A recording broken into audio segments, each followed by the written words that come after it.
I think we're live. I'm going to check we're live. That says we're live. And I'm going to assume we are live. Hello everyone and welcome back to Tyrion Cuthbert. Welcome back to OGS. I'm Rad. This is Spiky. Hello. And in case it isn't immediately obvious, I've been sick for a little bit, so my throat is not all there. Yeah. It's immediately obvious. It's immediately obvious, but you know, I got sick too, but I'm better now, so it's fine. Yeah. I feel fine now. It's just lingering damage on my throat, I guess. Yeah. So what better time than now? What better time than now to be streaming Tyrion Cuthbert and voicing a bunch of characters at the highest possible pitch of my range. Hell yeah. Couldn't be better, could it? Well, here we go, eh? All right.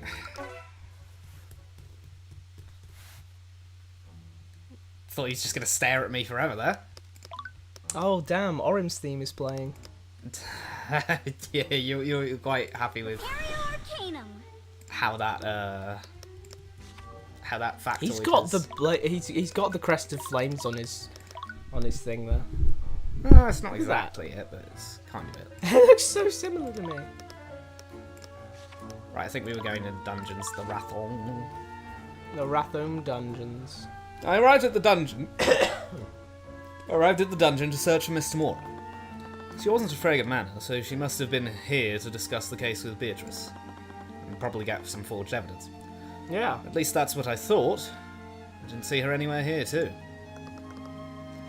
Thanks, Eris. Immediate Eris. Why Eris, bro? Why He's hard enough characters? to voice Eris. Celeste couldn't even said something first. Try it. I wonder what it'll sound like. I didn't expect to see you here. Ah! Celeste let out a shriek as Eris approached the two of us. Is from that the behind. expression of a shriek? Ah! Ah!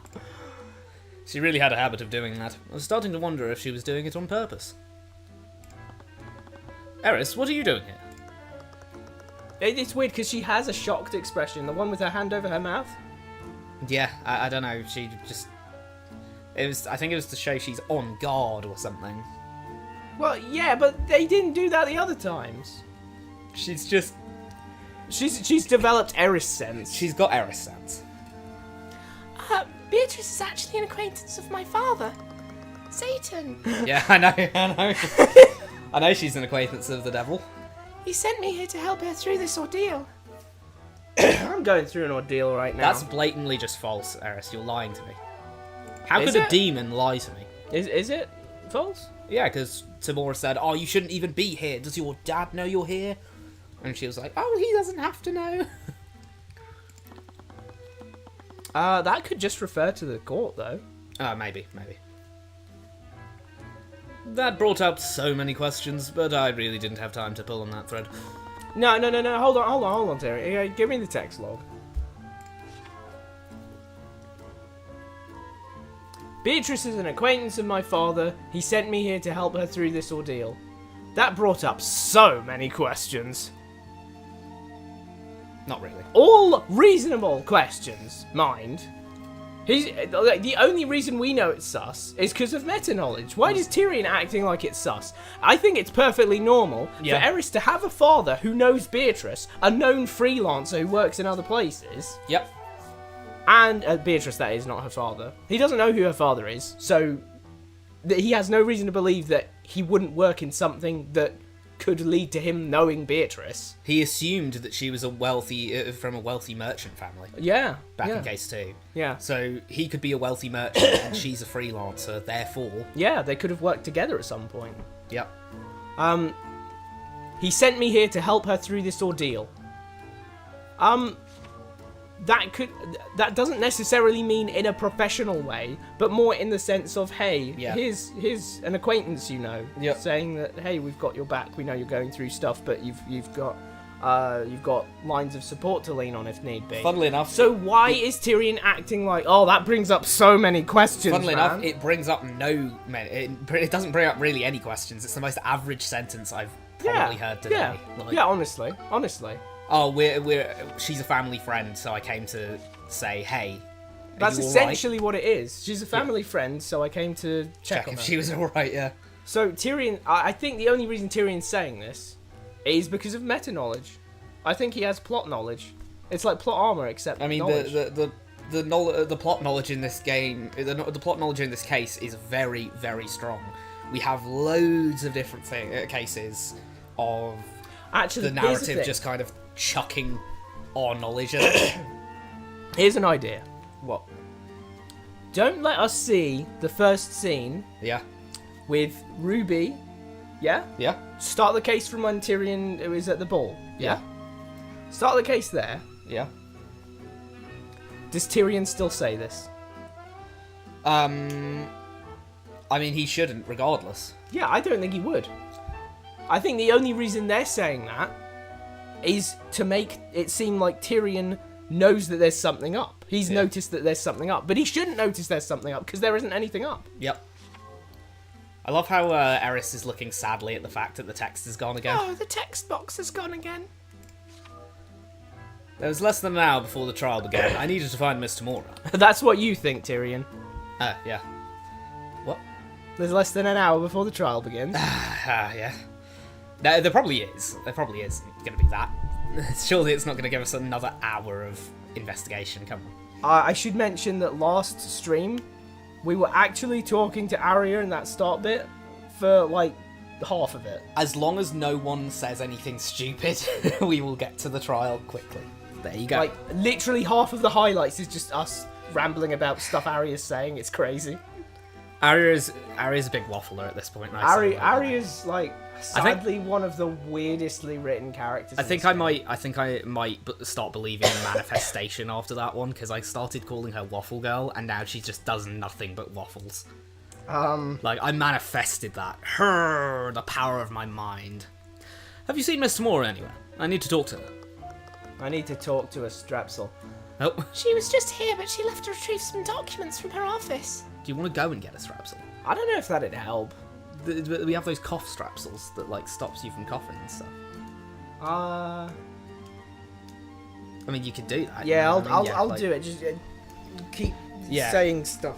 What? That's yeah. What? Do you have any idea when she'll be back? Watch this Eris impression. It's going to be amazing. She didn't say, but I can pass a message on to her. Ooh. I don't know how it sounds. Probably sounds weird. I'm sorry. It's related to Beatrice's case. In that case, why don't you leave a message with Beatrice herself? She is the defendant of this case. Felt a little hesitant, but it was Beatrice's life on the line. If anyone should know what I'd found, it's her. Nah, I don't like Beatrice, though. We should just keep her in the dark. Because Beatrice is naughty. Are you advocating for us being even worse lawyers than we already are? Yes. Right. Why wouldn't we? Okay, let's go find her. We were just chilling in that cell for some reason. Followed Eris's lead as she led us to Beatrice's cell. Once we found her, she left the dungeons to give us some privacy. Spent some time going through my findings with Beatrice, from the lists of suspects to the possible motives behind the murder. Hey, she's still got the Blue Lions thing on. Yeah, that got me a second time. I noticed that with each revelation, she became more uneasy. Oh no, they're getting a bit close to the truth. She heard the rat thing and just immediately went, oh! I heard a rat in the vent and it started talking in some weird demonic language, but I didn't care really. Shit. She has to tell whatever the name I came up with last time was. The Scrimbledork. Oh no, I just deleted She has all to of it. tell. She has to tell him. You know, I think it was something with Barfleck. Scrungledank Barfleck or something. Scroggle Barfleck. I don't know. Scroggle Barfleck. Either way. Oh, hello, author. Hello. Hey, author. Good to have you here. That's awkward. What? The fact that I was just going, I don't know, Scrungle Barfleck. Like, I can't believe that's what we open with, but hey, you know what they say. The idea of someone framing her must have been stressing her out. Must have been stressing her out. I don't know why I Okay, found that only. funny. I don't know why I found that funny. I see. You've certainly been very thorough. Yes, but I still have no concrete evidence that points to anyone. If he reveals these findings to Prince Asta, he might suspect something. Spaghettiest drop ever. Wait a minute. What? Like, God, can you imagine Tyrion reading this and just being like, oh, damn, she did it.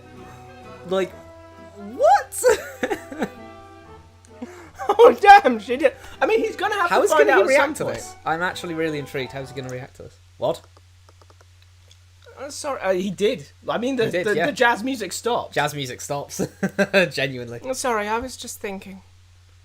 Sorry, what? Wait, so we're just gonna kind of drop the fact that... So we're gonna drop the dramatic irony and have Tyrion also know that Beatrice is... Why have that investigation where we get know... evidence. No, why have the investigation where we know and Oh, the Tyrion dramatic doesn't? irony. Well, I mean, we Only knew to from then the start. reveal it before the trial. We already knew from the start that he was going to have known. Because otherwise, why would he jump in and be the prosecutor? Well, I thought he was just doing that because... Just because. I mean, he said, oh, I don't really know why I've jumped down here. Not, I'm jumping down here because I know Beatrice Frager did it, damn it. Well, I mean, that can easily be read as, what are you doing? I have no idea what I'm doing. Like, this I is... guess so, This yeah. is clearly not how I'm supposed to do it, but, like, I'm going to be a prosecutor anyway because it seems like that's the only option here. I guess so. And I was able to catch one of those thoughts. Luckily, because she wasn't guarding them, I guess. She was feeling very open about murdering someone all of a sudden. No, let's just be glad it worked out, instead of randomly having her not give away any information. This is the kind of thing that I would expect the Eye of Radiance to do, is the funny thing. If it was this consistent, I'd be fine with Hasn't done it before, like with Lloyd von Sanctus had better guarded thoughts than this. I know, that's the problem. Like, if it was like this the whole time, I wouldn't mind. Supposedly super mastermind woman over here immediately lets it slip. But guy who plays chess so poorly that he can get outplayed by actual literal children. Arya bigs was her up guarding like you. she's some sort of mastermind, and then she just walks into a room and goes, I hope that doesn't mean damn, they're getting kind of close to the truth. I hope I don't get caught. And then Lloyd was just there thinking, don't check in the basement, don't check in the basement. He was just luckily not thinking How about... old you? How old you? 23. Oh, that's perfect. Why? Mid-20s murderer. Oh. I hope I don't get caught. But, you know, either Beatrice is the worst planner ever, or Lloyd was somehow masterminding the fact that he didn't think about the 300 tons of robots he had in the basement. I hope I don't start thinking about the 300 tons of robots I have in the base. Like, he managed to not let that slip. Let that sink in. Yeah. Beatrice, I'm sure you're aware that Prince Asta has your best interests at heart. I know. Even though we haven't spoken for the last 5 years, I still consider him a close friend. Then I suppose you have no issue with me sharing these findings with him. Wow, he just decided, you know what? You know what, let's just go straight into it. he did just go, so... I'm going to tell Asta. Of course not. This is bad. Even he wouldn't support us if he knew I was involved. She is so bad at this. It's unreal. The weird thing is, I would expect most people to be unguarded about their thoughts, because... Yeah. They wouldn't expect anyone They wouldn't to see expect them. anyone. And outside of Wyvern maybe. Because the Eye of Radiance might be a known thing. But no one knows about the Eye of Radiance here. Yeah. So as far as anyone's aware, no one can read minds. But Tyrion does have the Eye of Radiance. So he can read minds. So I would expect people to be this loosey-goosey with their thoughts. The only problem with people being this loosey-goosey with their thoughts is every single murderer that we meet should be doing this. That's the problem with outright mind control. Because, like, the Magatama, the Bracelet, the Mood Matrix, they're a lot weaker.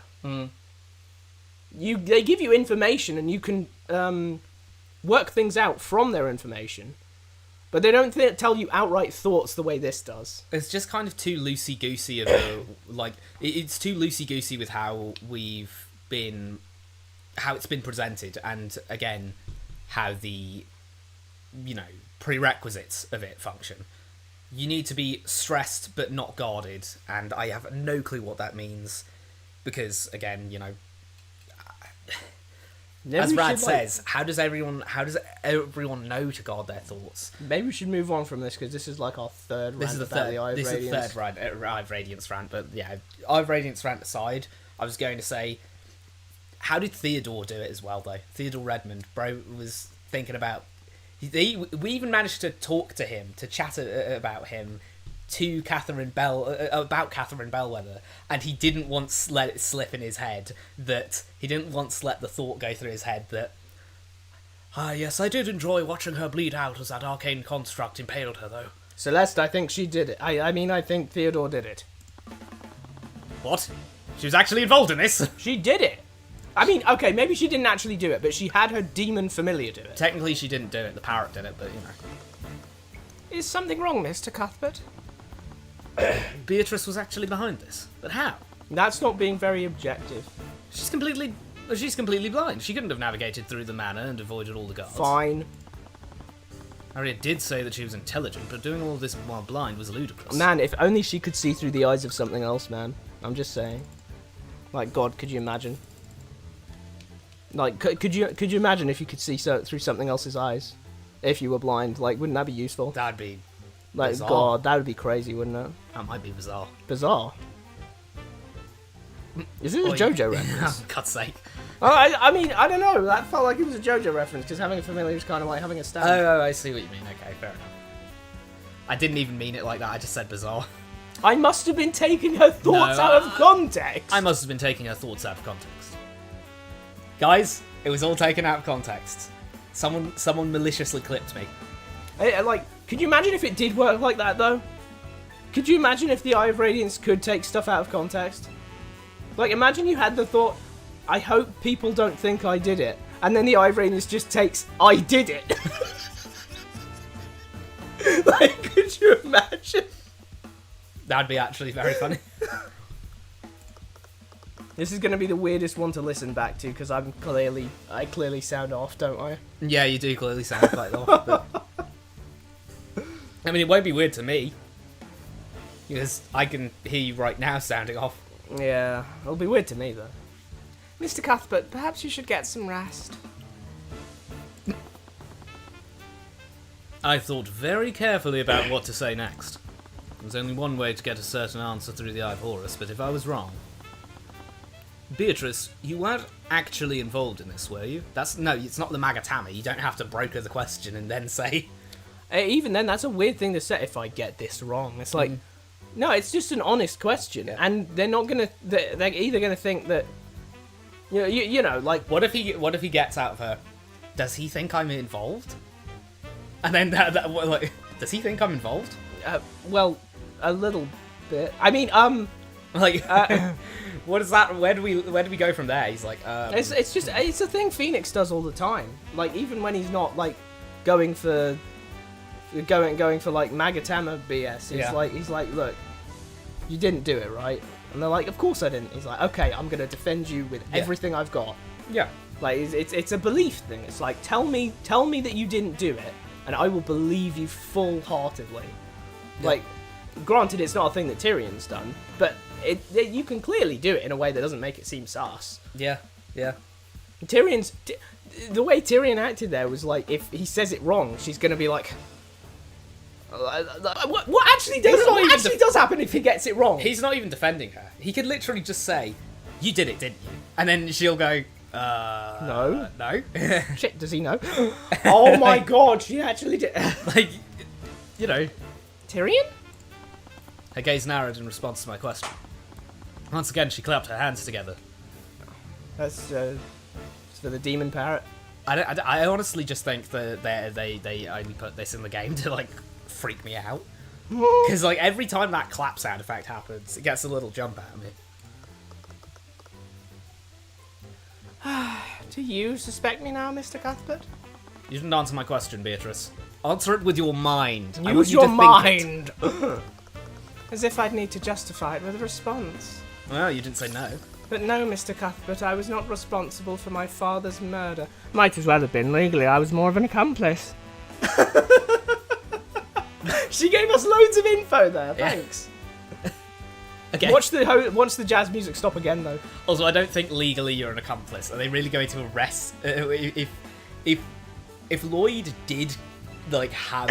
if Lloyd actually had Queen use, like, explosion on... If Lloyd said, hey, Queen, use head explode spell on Jaden... not Jaden, Justin? Justin.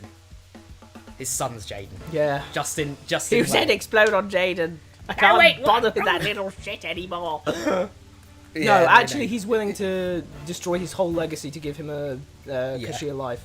Yeah, so I meant Justin. Use head explode on Justin. Are you actually telling me that legally Lloyd would be an accomplice to the cat? Because that's what this is implying. Familiar would legally be the murderer. He'd be an accomplice to Queen. Well, technically, I was only an accomplice. Well, legally, I'm an accomplice. Scrabble Barfleck actually did that. Scrabble Barfleck. An accomplice? Someone else was involved in this. Cuthbert? Miss Samora? Are you interrogating my client with mind control? My mentor seems to have sensed the mood in the air. She raised her brow at me. Mr. Mora, can I speak with you alone for a second? Okay. What's wrong? Is everything okay? Mr. Mora, Beatrice, she actually did murder William Frager. Mr. Mora's lips pursed. Her eyes darted around the room to make sure the guards didn't overhear us. What are you talking about? How could you possibly know that? I have the Eye of Radiance. You remember that? The sword with the Eye of Eye of Radiance. She conspired with someone else to orchestrate William Frager's death. My son, it's called the Eye of Radiance. But I decided to ignore that. I like calling it the Eye of I'm going to call it Horus. the Eye of Horus. Actually, especially now that he knows that that is a god whose worship is outlawed, he should really stop saying it. I saw it with the...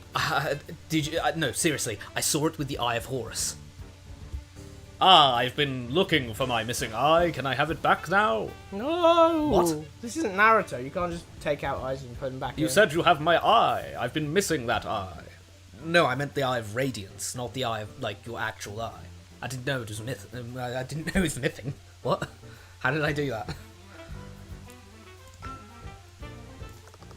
You told anyone else about this? No, it's not as if they'd believe me anyway. You're the only other person who knows about my abilities. Okay, we'll talk about this later. I need to get ready. The trial starts in half an hour. What? You're seriously going to defend her, are you? Of course I am. I'm her attorney. But she's guilty. I saw it. Look, at this point, I don't know what you saw. Do you think I can just abandon a client minutes before a trial? No, but... It's not for either of us to decide who's guilty and who's not. Everyone has a right to an attorney. That was based as hell, That was Ruby. very based. Oh, let's go, Ruby. That was great. If you were a little better of a mother, this would be awesome. Yes, that is correct. Everyone does have the right to an attorney. Yeah, literally. Like, that's part of why the justice system works. Yeah. Like, if at any point you decide that it's possible to lose your right to an attorney, it's possible to lose your right to a fair trial. Yep. I mean, instantly, because you can, because it's a resource-based thing then. Yeah. So, The guy with more resources wins, because you just pay your way to getting a really good attorney and this, that, and the other, and then poof. Yeah. So it's like, that's one of the parts that makes it... Because it could be the case, you know, it could be the case that and like you said previously, it's not always just about saying, no, this person didn't do it. Yep. It's quite a lot of the time about, but what about the mitigating circumstances? We should make this a lighter sentence because this, and this. You know, everyone would be getting max sentence for their trials if you could lose your right to an attorney. Yeah. If you don't have an attorney, then the prosecution's just going to bully you. Yeah. So even though that does mean that that some attorneys are going to be having to work for major league pieces of shit. Yep.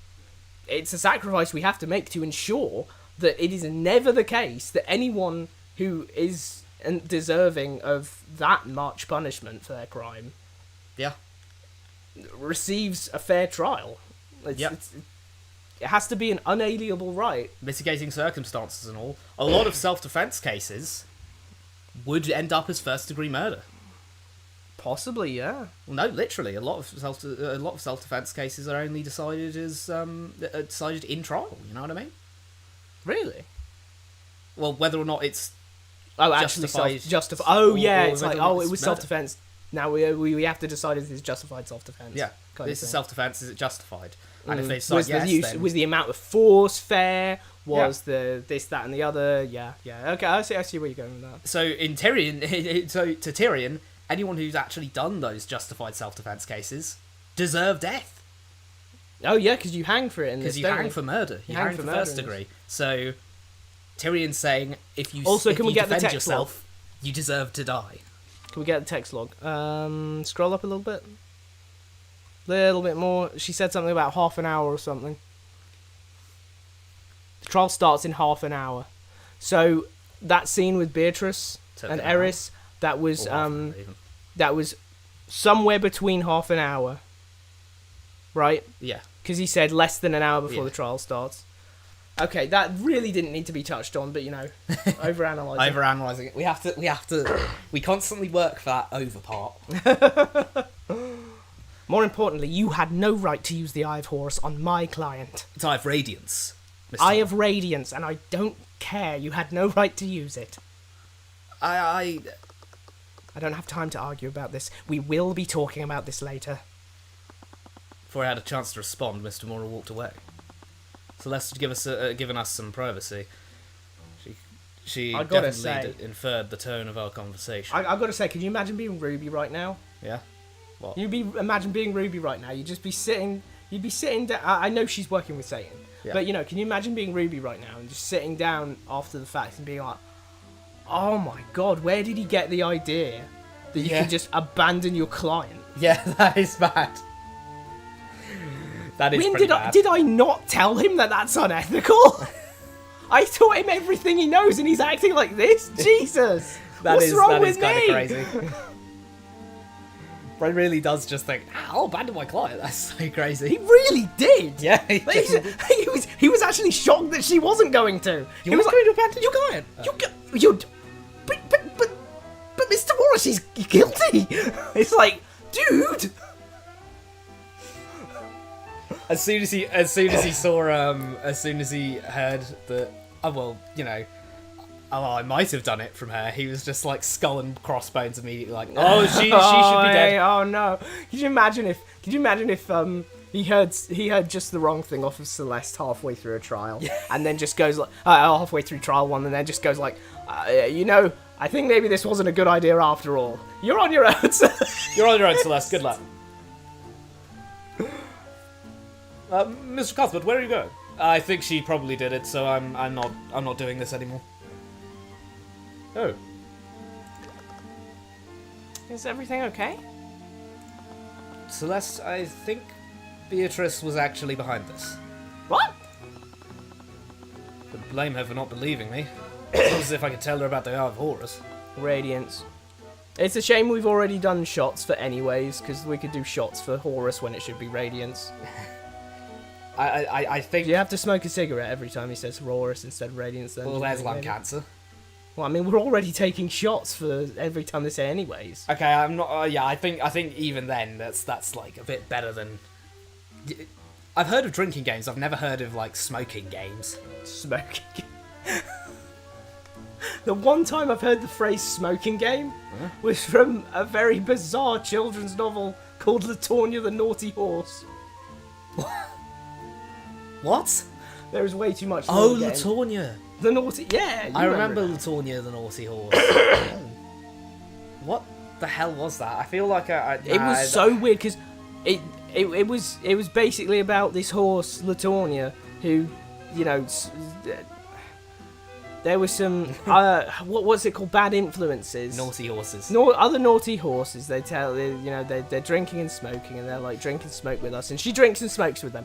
And the funny thing is, it's an illustrated children's book, and instead of these being like anthropomorphic horses, they're just like horses. They're just literally horses. So you've Where is the farmer, bro? You've got illustrations of like a horse with a cigarette in its mouth. Where was their And like where was their swigging horse on, tender? and like swigging on like The you know cognac. on the cognac, on the whiskey. Got a bit of Connie in his mouth. Though why hadn't I told her? All right, so what do you want to do now? What? You wouldn't say something like that if you weren't sure, right? Thought long and hard for a moment. Maybe we don't need to do anything. What? Steelwind is handling the prosecution, and she's far from being a pusher. You've won every case against her. Yeah, her strategy generally seems to be sit there and say, "What?" every so often. If Beatrice truly is guilty, I'll just have to trust her to get the job done. Either way, I don't think we're in any position to get involved. Right, if you say so. Really was none of my business. I had no stake in this. I wasn't obligated to do anything. In medias res is over. I'd done everything I could. Would just have to leave it in Steelwind's hands. Oh, these wounds suck. It was none of my business. What? Isn't that a funny image though? Of like Arya just passing out, and then it was none of my business. It was none of my business. Like, isn't that? I suppose that was a pretty... yeah, that was pretty funny. William Frager was a tyrant anyway. He was a noble who did nothing but steal wealth Tyrion, from no the common more folk. of this, please. No more of this. Being an evil person doesn't necessarily mean you are subject. You are deserving of death. Like, it doesn't mean that a potential murderer wouldn't be deserving of punishment for the crime of murder. If that's what Tyrion thinks, then you should just carry a gat around. What do you mean steal wealth from the common folk anyway? He runs the banks. He He takes all the wealth and sticks it in a bank. He takes the wealth and he puts it in a bank, and then no one gets it. This is another case of They course. keep printing money, and then he keeps digging a hole and putting it in the hole. It's another case of tell with no show. Because he's like, oh, he steals wealth from the common folk. Can we actually see some of that, please? I mean, I don't really know what's... I don't know what No, William Frager was a tyrant anyway. I'd let his murderer get off for that crime. But at least Technically- we're seeing some character development from Tyrion now, because he's going to decide that, no, actually I should prosecute this person. Technically, if Tyrion does consider it to be just that they're killed, shouldn't he have just said, Celeste, lop her head off. She did the crime. Like, just kill her. Then we'll get out of it. Yeah. Skedaddle. I guess it's like more of him excusing himself with it, really. The world was better off without him. I don't know if it is, because now we've got Leaf Frager, and I don't know This if has gone on she's- too long. What? This has gone on too long. It has. This thing. Oh, Yeah, yeah. it absolutely has. This is getting really self-indulgent now. Yeah, he is kind of navel-gazing on this.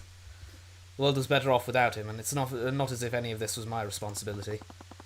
Mr. Mora must have been doing this for a reason. Satan. Also because she has a duty as a, attorney. Oh, yeah, but Satan. Well, yeah, Satan. That's not a great look, is it? Attorneys are aligned with Satan? Yeah, I mean, they get enough of a bad rap anyway. I've heard that's a pretty popular thing, though. I hate, I hate murderers. I hate thieves. I hate murderers. Lawyers. I hate thieves. I hate lawyers. It's like, what? Personally, I just hate equivocators. Equivocators. Anyone get that Shakespearean It's joke? Shakespeare. I don't know. It's fine. All I had to do was wait for the trial to run its course so we could put this all behind us. But then I jumped onto the prosecutor's chair. Oh my god, what am I doing? I forgot what was there. Your Honour, I'm afraid you can't pass a verdict just yet. Mr. Cuthbert. Cuthbert? What the hell are you doing? I don't know.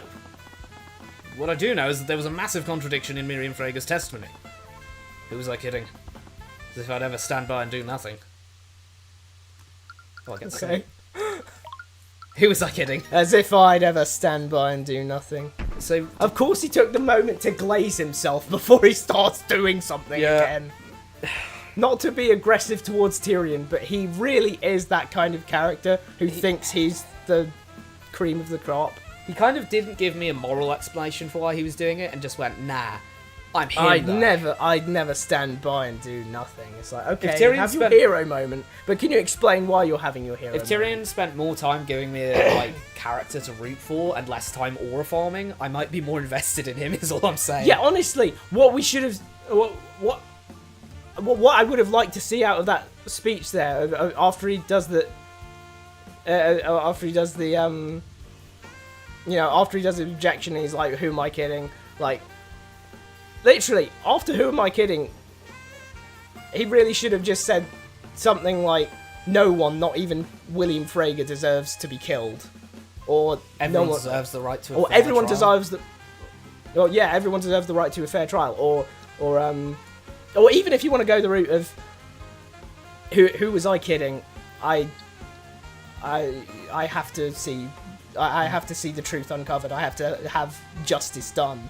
I have to this, that, or the other. Instead he glazed himself, bro. Come on, man. Give me something that makes me want to glaze you. Don't just glaze yourself.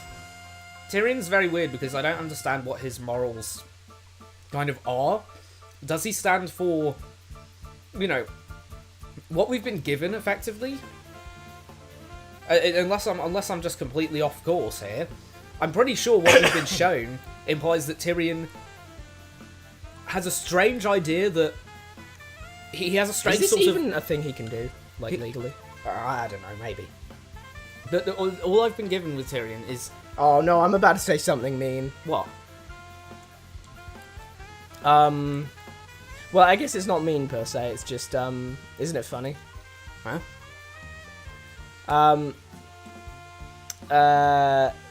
Case 1, Garrick Pierce just walks onto the stand. I'm going to give testimony. Okay, This is highly irregular.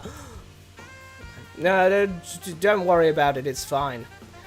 He let him get away with it because he was a noble. Tyrion.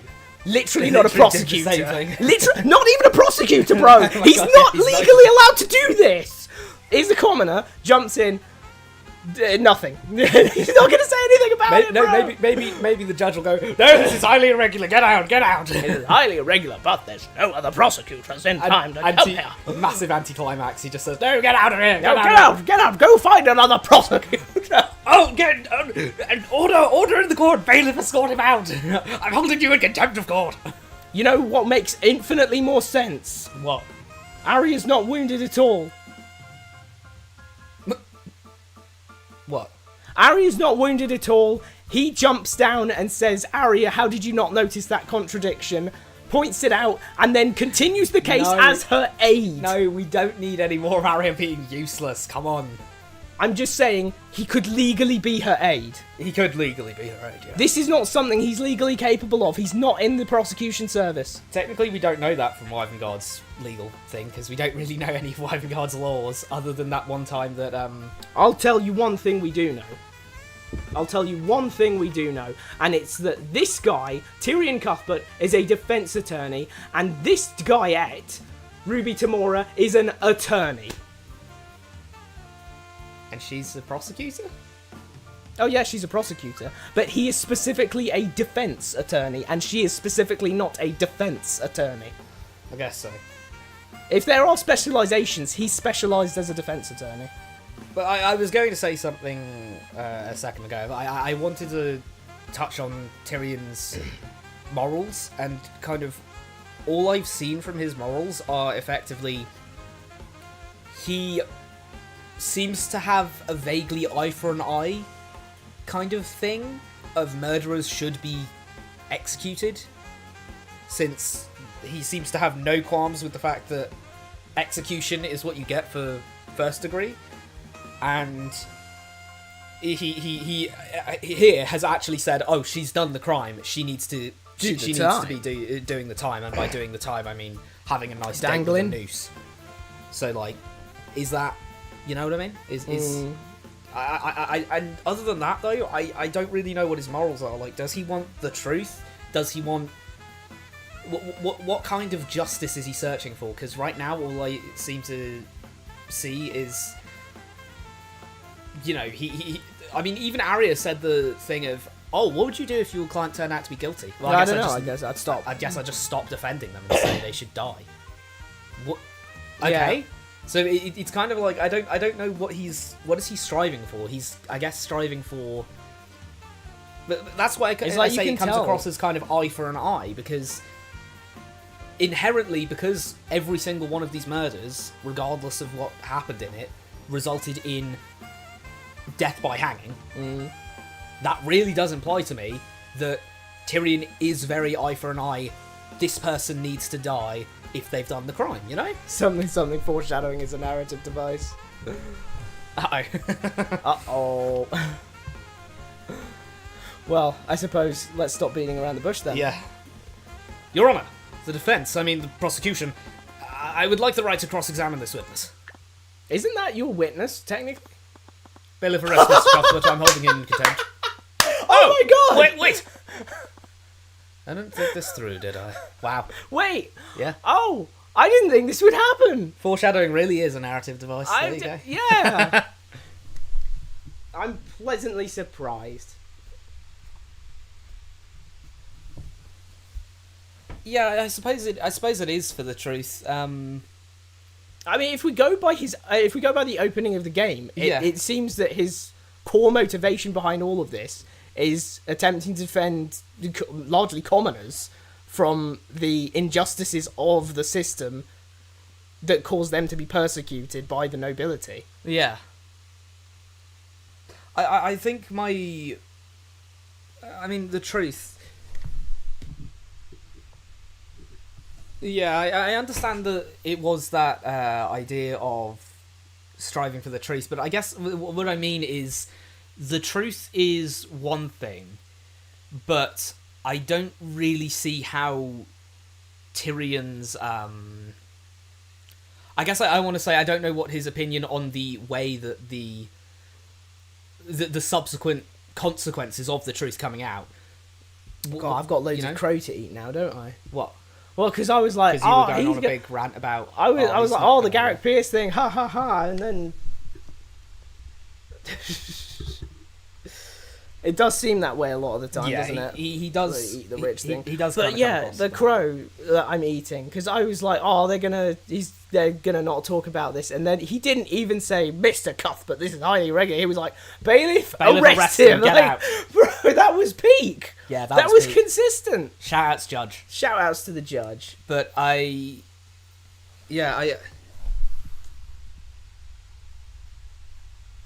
that does seem to be the case about a bias. He does. Yeah, he does get very personal with his cases. he does. Yeah, he does. For get better very, or for very worse. personal. I think. Yeah, I think Tyrion's a weird one because, and I think one thing I would like prefer more of is if they kept the. I'm still unsure who the narrator is. 50% of the time, it's like it's like it's Tyrion most of the time, but then we have those weird things like where Tyrion's not in the room, Tyrion shouldn't know any of this, and it's like I guess it's Horus.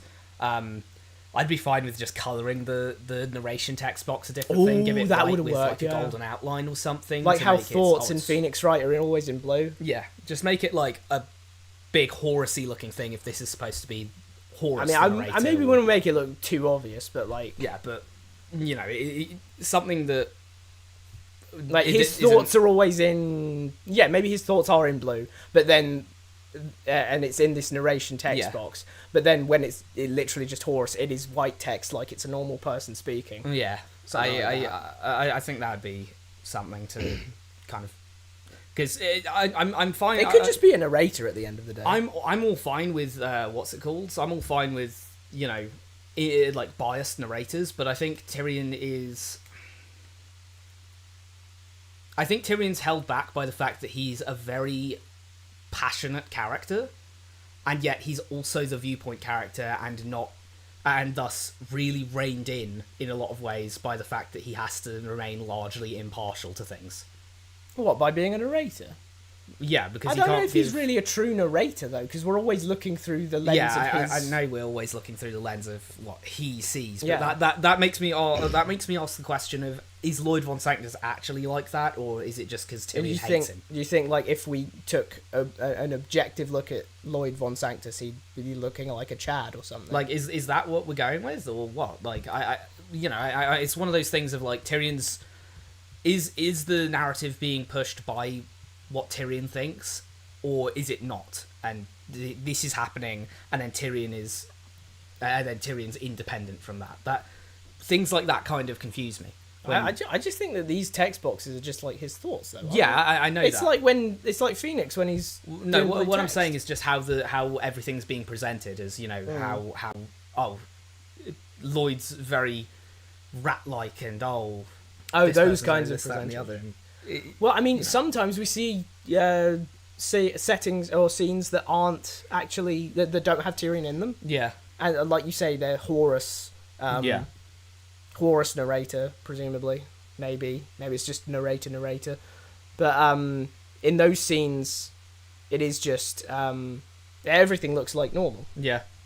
So that's probably not the angle they're going for with it. But I suppose to cap off the thing I was going to say about Tyrion and the whole truth-searching thing, I do agree. I think I agree with the author of the truth-searching thing is clearly a big motivation.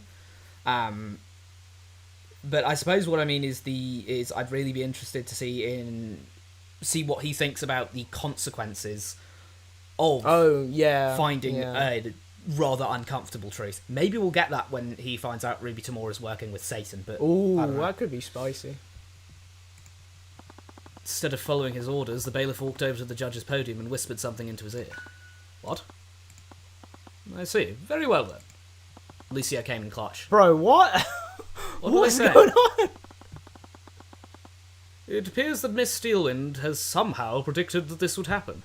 In the event that I fall unconscious, tell Tyrion Cuthbert he's going to do the thing I instead. can see that. I can actually see that. Because she knew she was bleeding. She knew she was bleeding for like She a knew good she was day. bleeding, and you know what? I might pass out from blood loss while I'm trying to prosecute this Yeah. murder trial.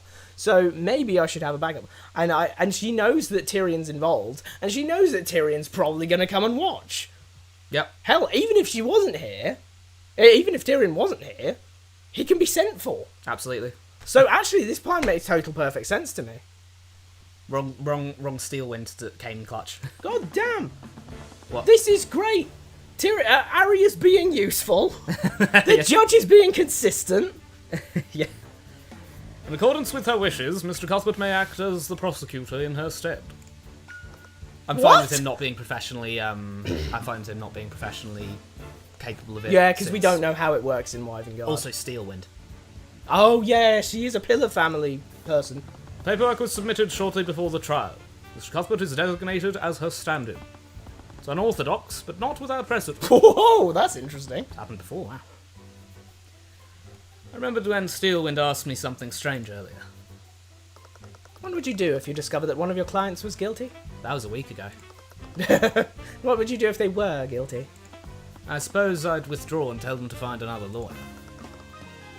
And if no one else would represent them? I don't know. It'd definitely be a difficult choice for me. But I'd never be able to represent them if I knew the truth. Don't think I could stand by and let a murderer escape justice. Steelwind. Did she somehow know this would happen? Did she somehow know she was bleeding? Oh. Oh! It's even on the other side! Other side, what's going on? I mean, admittedly.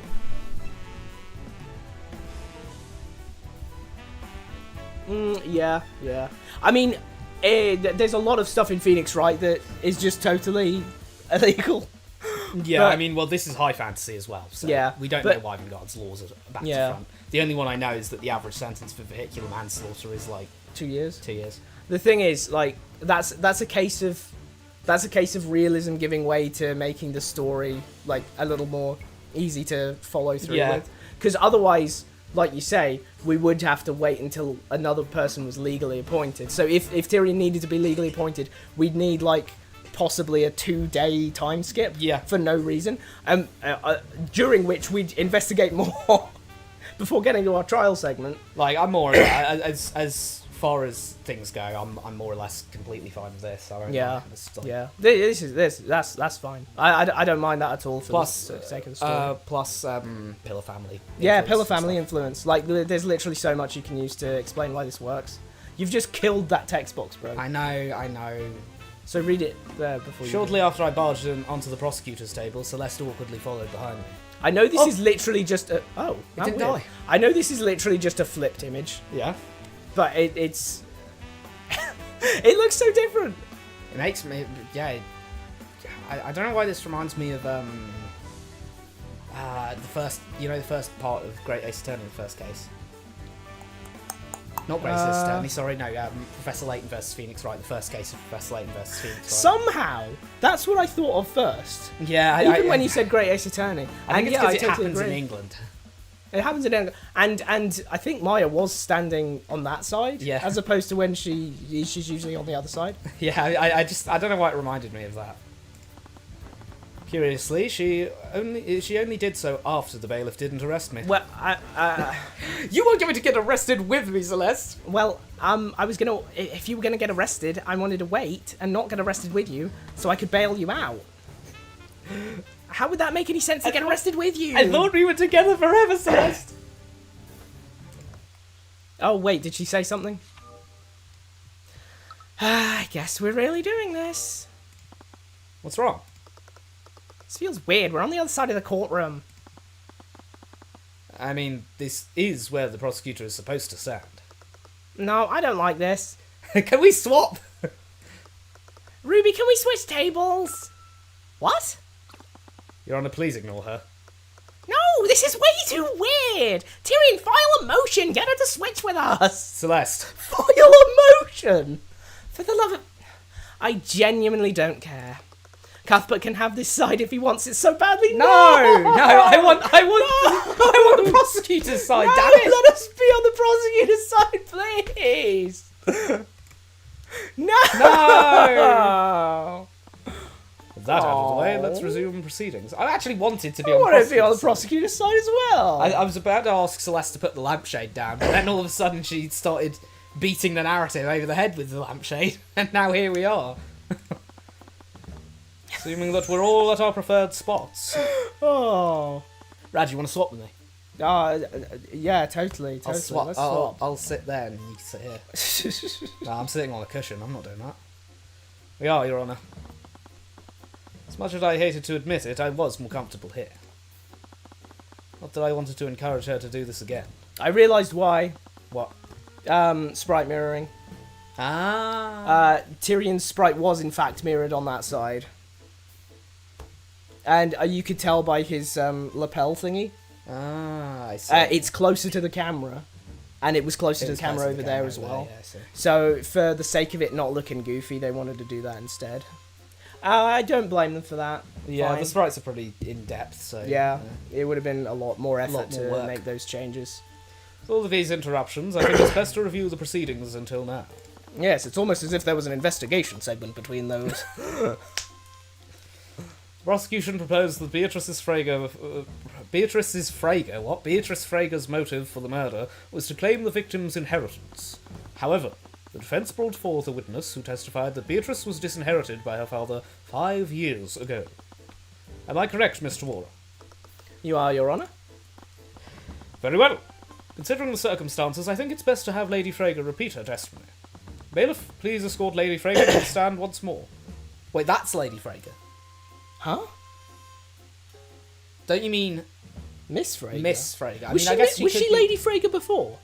No, wait, it's still used because Harry is Lady Steelwind. Oh, I see. Okay.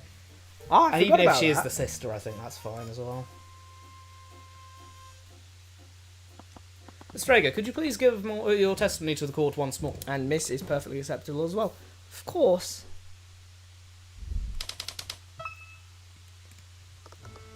I forgot what her testimony was as well.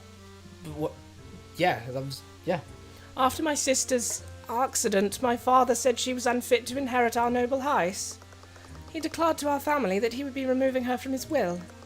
Ha, William Frager? Haha. Okay, that was a lead balloon, sorry about that. Well, I mean, to be fair, you could only hear if I was laughing or not. Like, It was 5 years ago, but I remember it well.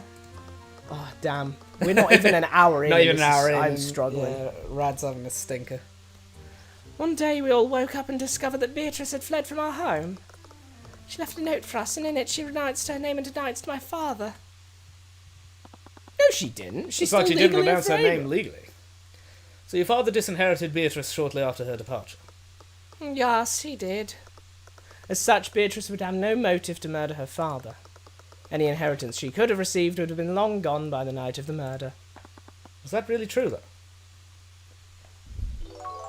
No, I think it no is what? I think it no is.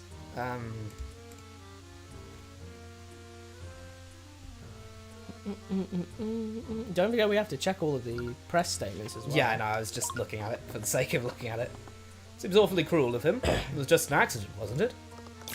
My father was always thinking about the broader picture. He just wanted an excuse to punish her. He must have thought that this was for my sister's own good. Probably didn't want to speak ill of her father in the courts, but it seemed that she understood the type of person he was. So he was making a show of it and sending a message to the rest of your family. Felt a little guilty for doing this to her. Finally, yay! Growth. But I would No, need to I'm establish starting to Beatrice's see motive whenever I could. What? Starting to see this whole fan favourite thing. Objection! We got into this trial segment and decided let's be consistent. Yeah. So like, Magical, honestly. let's be consistent. So Arya's going to have written a thing beforehand to make it even legally possible for Tyrion. Otherwise, he'd get kicked out by the bailiff. Oh god, my throat is getting scratchier and scratchier. It genuinely feels like that was such a big that investigation was like it's made even worse by the fact that this trial is like quite good. It's like that investigation was such a mess, and then we just back to all right, here we are. Yeah, Your Honour, I find Cuthbert's comments. Man, everyone's doing this to everyone now. Like, wait, shouldn't that be Prosecutor Cuthbert anyway? Yeah. Oh no, wait. Actually, since she's doing it, maybe you can just refer to the prosecutor with no. Oh, with no honorific. Yeah. With no honorific. Huh. Because he's always like Steelwind, And she's always like, and she's just going Cuthbert. So I guess that I guess this is a thing now. that's yeah. just a thing. Never mind, no inconsistency, no weirdness. It's just world building. Your Honour, I find Cuthbert's comments to be extremely insensitive to the witness. I see no reason for him to speak ill of the deceased. I am compelled to agree. Oh God. She's using the judge's fear of House Frager against me. I mean, they own all the banks. What do you do if you piss off the only banker? He has all his money in a bank. He must have been less than 13 years old at the time. Can't imagine how it must have been. Rad's dying, everyone. We're 1 hour in. I'm screwed. Yeah, maybe you should rest your voice. What, are you gonna, like, take over I'll take Miriam? over, like, Miriam. Yeah. Okay. Are you gonna do some water as well? Like, what about Celeste? Okay, I'll speak up if I feel like I can. Yeah, it's fine, it's fine. Can we really trust your testimony if you were the only child at the time? I remember it vividly. My father's words. The look of absolute fury on my sister's face.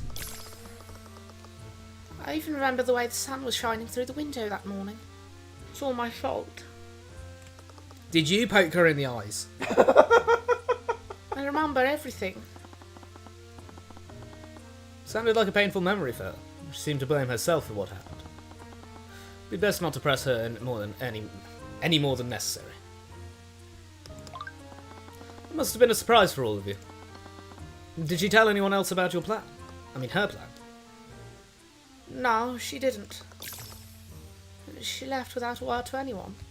She should have spoken with us first. She seemed to be sincere about that. It was a thought. Yeah. I think he meant the she left without word to anyone. She seems sincere that she didn't speak to anyone. Oh, right, okay. From what I've heard about your father, I don't find that surprising. It's clear to everyone involved that my client was not treated well by her father. That's what drove her to leave the Frager estate. My father had many responsibilities. He had much to consider. And that justified his treatment of your sister? Despite being her witness, Mr. Mora really wasn't holding back against Miriam. I'd felt for a while. I'd felt it while I was watching from the gallery. Part of her testimony didn't match with what I'd learned from the investigation. Must have been something that Leif told me.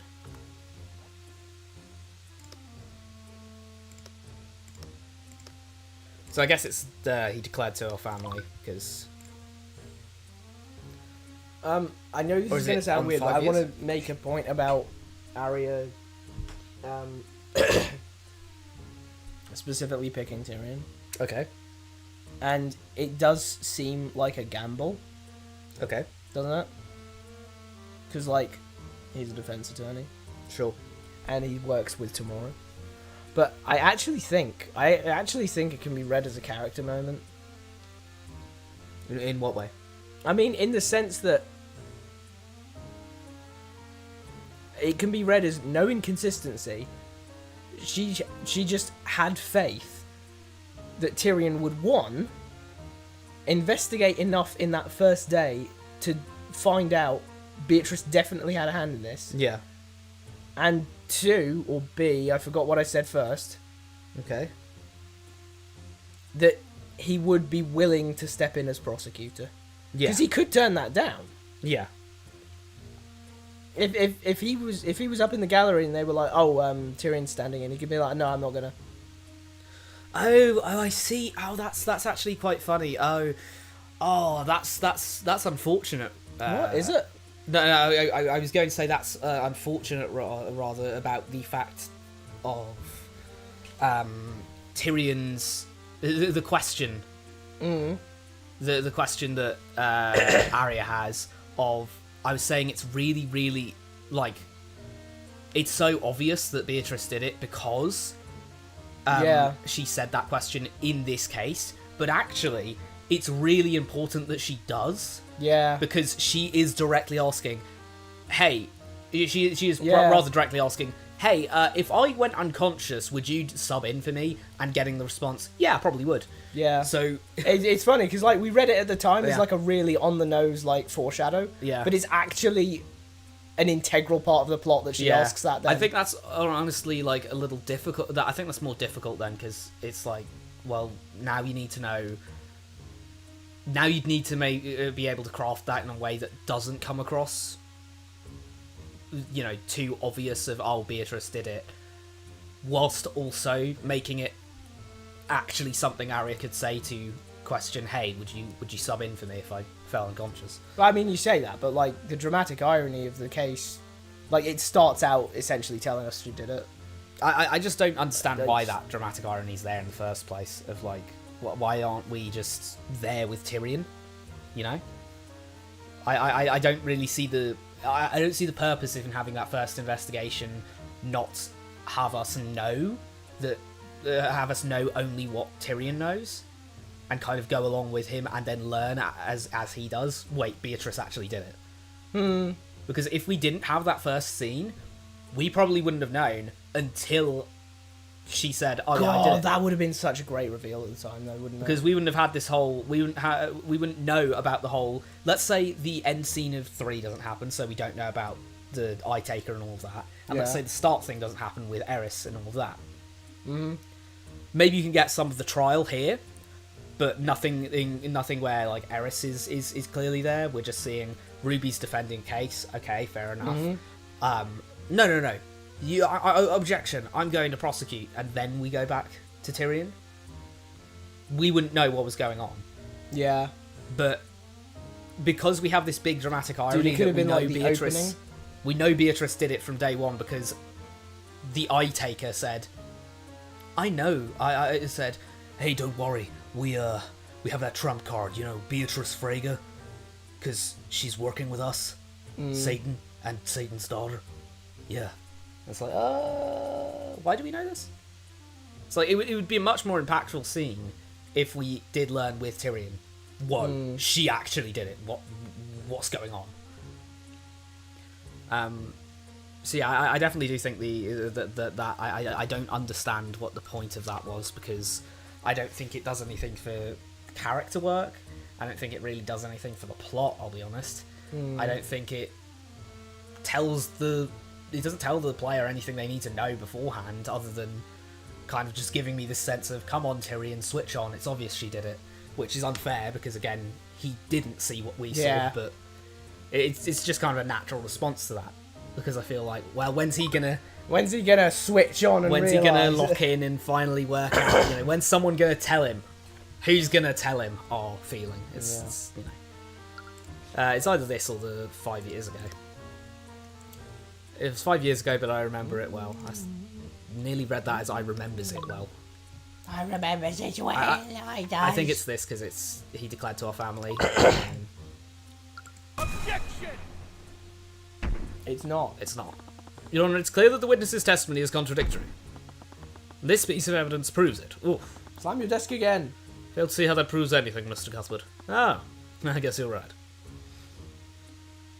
He declared to her family that he'd been removing her from his will. I think that's technically still contradictory, because it says Beatrice angered William Frager enough for him to declare that he would be disinheriting her that night. He would be. Oh. So, like... Oh, I guess no, since he declared it, he did. I thought it said that he would be declaring later that night, but yeah. Objection! Miss Frager, it's clear that you're regretful about how your eldest sister was treated. That guilt must have eaten at you all these years. Cuthbert, I know you didn't have a good history with the witness, but you shouldn't rub salt in her wounds. I was just pointing out that the witness's personal connection to the defendant, Mr. Mora. She clearly regrets not standing up for her sister all those years ago. So perhaps she's trying to make up for that by lying to protect her. Excuse me, I did nothing of the sort. Miss Frager, you testified that your father disinherited Beatrice 5 years ago. However, I have testimony from another witness who spoke with the victim on the night of the murder. After Beatrice's meeting with William Frager, he openly declared that he would be removing her from his will. He even entered his study to draft a new will to reflect that decision. So that raises the following question. Why would the victim need to declare that he was disinheriting the defendant? Doesn't make sense if he had already disinherited her 5 years ago. Is that so? Well, who did you hear this from? It's clear they had no understanding of my father's estate. They had no understanding. Miriam, this testimony came directly from your sister, Leif Frager. Miriam grimaced. She probably didn't talk to Leif about this beforehand. And she should have also been present during this alleged meeting 5 years ago. Well, she must be mistaken then. Objection! Your Honour, how can we trust second-hand testimony from a witness who isn't here? Wouldn't it make more sense to have Leif give her testimony directly? Must agree with you, Mr. Mora. Leif Frager should be allowed to clear up this misunderstanding. She looked way too confident. What was she planning? I'm not sure if it was intentional, but Miriam's testimony was clearly contradictory. Could she be lying to protect Beatrice? Mr. Mora might be betting that Leif would do the same. Bailiff, escort Leif Frager to the stand. Now it is me doing the same voice, so that's awkward. Leif, when we spoke earlier, you mentioned that your father had decided to disinherit Beatrice. And you decided this after their meeting on the night of the murder, is that correct? Yes, I did say that. You see, Leif, Cuthbert doubts the testimony given by your younger sister. He seems to think she's committed perjury. What? I wouldn't go so far as to say... Witness, lying under oath is a serious crime. It would have harsh consequences, even for someone of your status. No, she couldn't have. Wonderful. Are you saying you can corroborate your sister's testimony? Mr. Moore, you can't just intimidate the witness. I have no idea what you're talking about, Cuthbert. I'm just informing the witness of the law. What she does is ultimately her choice. She really was as ruthless as people said she was. Just never expected her to have to deal with this myself. And honestly, yeah, he told us, but we were shown exactly beforehand. Yep. Because that really was quality from her. Yeah, that was very quality work there. She put her on the stand. She controlled the scenario. Yep. And she did it all perfectly in a non like he was like, oh, you're intimidating her. No, I'm just telling her the law. Yeah. Like, yeah, damn. Ruby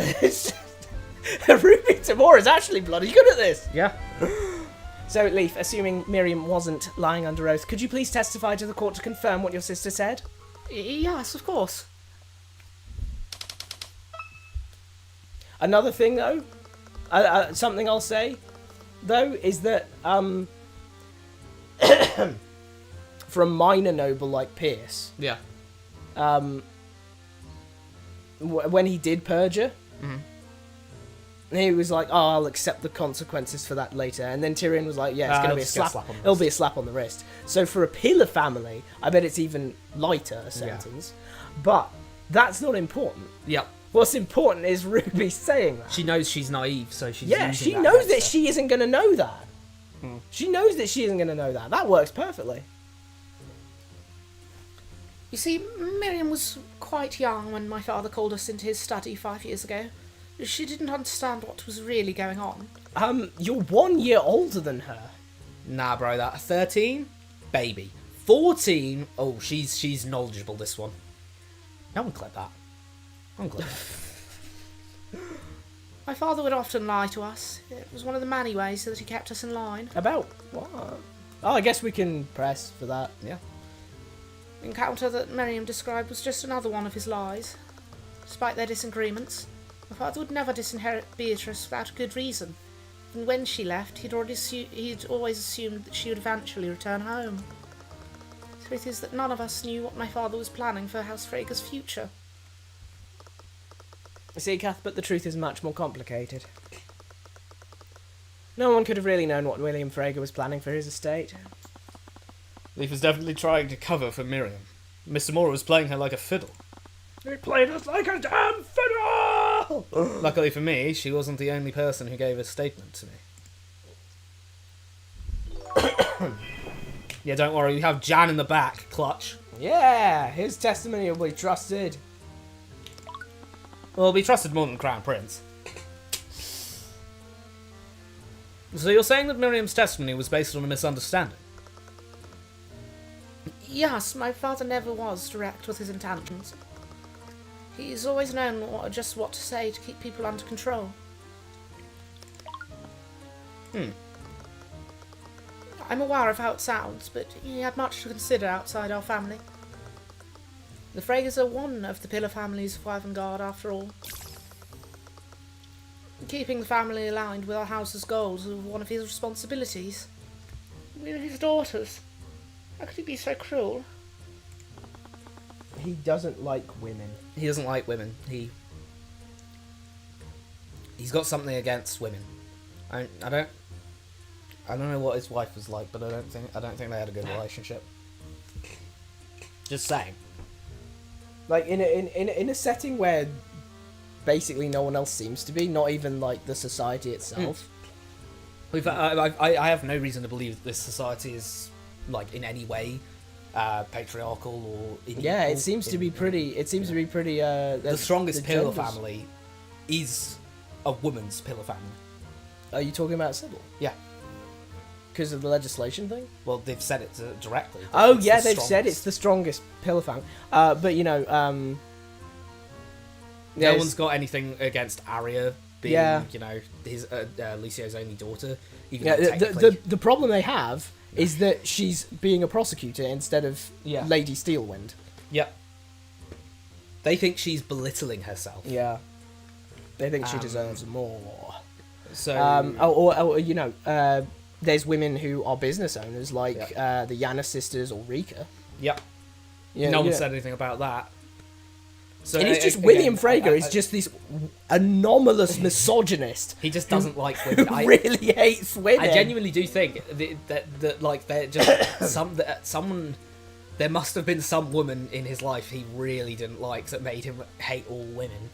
Like, I'm just saying, his wife must have done something because like he hates women for no reason. Like, you go around to his house, he's like, I hate women, and everyone just looks at him like he's just said the earth's flat, and he's just like, okay. It's clear that she didn't agree with what she was saying. She must also be trying to keep her family's name clean. So you really think your father would lie about something so important? It was of great importance. That's why he had to lie. Wanted to make us understand the consequences of disobeying him. What kind of father does that? But if he truly wanted to scare all of you, why wouldn't he disinherit Beatrice? My father was always more pragmatic than vengeful. I imagine that he expected her to fail on her own. If she ever came back, she would be forced to admit that she needed him. If he could make someone like Beatrice feel powerless, the rest of us would no doubt have fallen into line. I don't know how he got it through his head that she wouldn't succeed, considering we already know she ruled the schools. And she ruled the school, and also, keep in mind again, has incredible magical potential, the likes of which is unheard of other than himself and the other heads of the Pillar families. So she could probably get a job by walking into somewhere and saying, give me a job, and then boom, they're just like, okay. Looking back, I suppose that's all we ever were to him. Assets to be appraised and traded. Had a bit of resentment in her voice. I don't think we're going to be able to pull the thing we did with Celeste and be like, no, he loved you really. 'cause No, he loved her. I think he just really didn't like women at all. No, I don't think he liked his daughters. Like, I'm sorry, Leaf, but I think you're right. He was pulling the like King Henry VIII thing of just getting really angry. Why haven't I got a son? Why haven't I got a son? He only got like, you know, out of the 6 wives, he only ever got like what 4 kids, didn't he? Wait, what? I'm just trying to think, because I know he only had that one male heir. He was sickly, and then he had like Elizabeth, Mary, I think. So yeah, I know. I swear he only had like a couple of kids. Like, bro must have been on that low sperm count. I'm not gonna lie. 6 wives, and he can't even like he can't even average 1 Yeah. per. That's bad. That's really bad. Yeah. If that were true, why would he tell you that he was disinheriting Beatrice? Perhaps it was a warning. Had my own share of disagreements with him after all. Still not sure if he was telling me the truth last night either. It'll depend on what Mr. Moore and Beatrice discussed with the Duke. Right now, I had no idea what they were even talking about. Did William Frager really lie to them? From what we know, I honestly wouldn't put it past him. He had very little respect for his daughters. But there were other people that he did respect. Right. Was there anyone else that he would have told the truth to? Ah, look, there you see. You can actually tell that it was just straight on mirrored. Why? Because did you see the light coming in from the window? Huh? Oh, I see. The sun can't be on both sides. But a spotlight can. What? They have big floodlights on either side of the Oh, building. right. I thought you were about to say some, like, flat earth shit or something. What? Oh, a spotlight. No, it's in the middle. What they don't tell you is that the sun is actually below the disc, and it's reflecting up, and that's why we see it in the sky. Because it's actually being reflected around. The light's being refracted around the below bit of the earth, and it's being... Right. And so it looks like there's a ball in the Right. sky, but it's actually below us. Boom. What he was really doing was saying, I'm gonna disinherit her.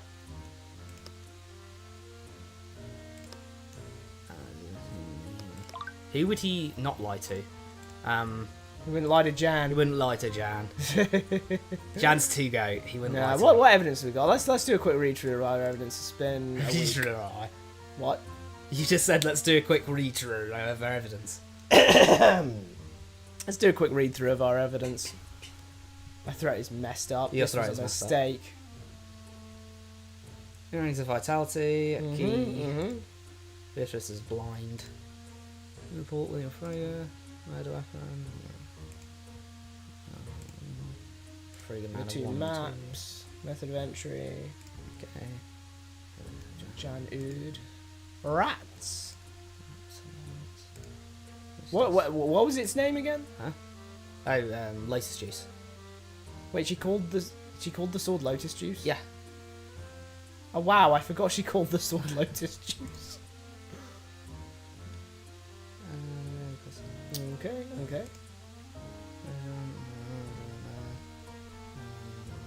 Oh.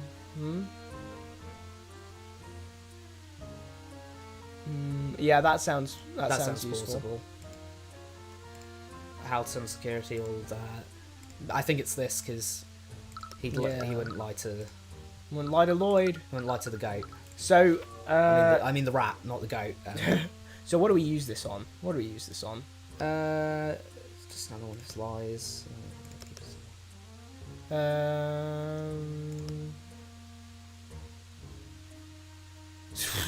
I mean, that's true, isn't it? Well, no, she literally knows about this. Oh, she know. You're a liar. You're a liar. You're a liar. You know what they plan for the future. Leaf knew. Yeah, there we go. Miss Freya, did you really have no idea about House Frega's future? No, I didn't. My father made sure of that. As I told you, he kept many secrets and wasn't above lying to us.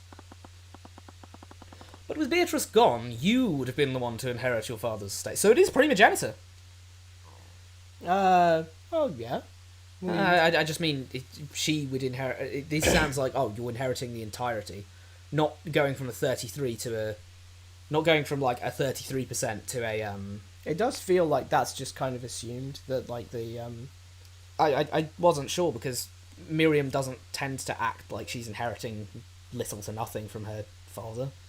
So I thought true. she was going to inherit stuff, but guess not. I mean, she's already making a name for herself in the conjuration field. True. So there's that. Would you really be ignorant to your father's plans for House Frege? Unfortunately for you, I don't think you'd be that careless.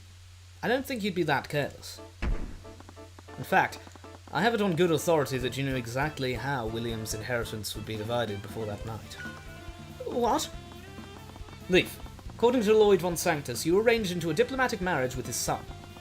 He expressed resistance to this arrangement, am I correct? I have no reason to come out or comment on that matter. Cuthbert, the witness's personal matters are hardly any of our business. Yes, must ask that you keep this discussion relevant to the case. Your Honour, Leif's resistance to this marriage is exactly how I know that her testimony is false. She'd make sure to know every detail about how it would affect her and her house. And that includes how House Frege would be inherited by her future husband. So, that raises the question, Leif. If you already knew the intricate details of this marriage, why would your father tell you that he was disinheriting your sister? That statement would only make sense if Beatrice was already in his will beforehand. That would render Miriam's testimony false and constitute a motive for the defendant. Objection. It's a decent argument, Cuthbert, but it relies on one assumption. What assumption would that be, Miss Mora? Even if he was lying, the victim declared that he would be revoking Beatrice's inheritance. She must have already been named in the will previously, otherwise there would have been no need for him to say that. It wouldn't make any sense otherwise. And that's where your assumption is. You're assuming that William Frege was acting logically. What are you talking about? Huh? It's clear that William Frege was extremely controlling of his daughter. But he's also a blundering dumbass. Like, it's you about to just be like, nah, he's stupid. By your own admission, Leif Frege was resistant to the marriage arranged by her father. In addition to that, Miriam Frege found herself wrapped in controversy regarding the Nightgrave trial a few months ago. You know, when you publicly humiliated her. Oh, and finally, Beatrice Frege, the prodigal child, finally returned and made a public spectacle of it during the Lord's Ball. What are you trying to insinuate? That is the same sprite, I love it. Yeah, it is. In his eyes, William Frege's ability to keep his daughters in line was clearly weakening. He must have got desperate and made a grand declaration in a feeble attempt to scare you, Leaf. Even if that declaration was clearly inconsistent. But he wouldn't. Your ability to remember must be muddled by the shock of your father's death. His statement couldn't have possibly been true. If by some chance it were true, that would make you guilty of perjury.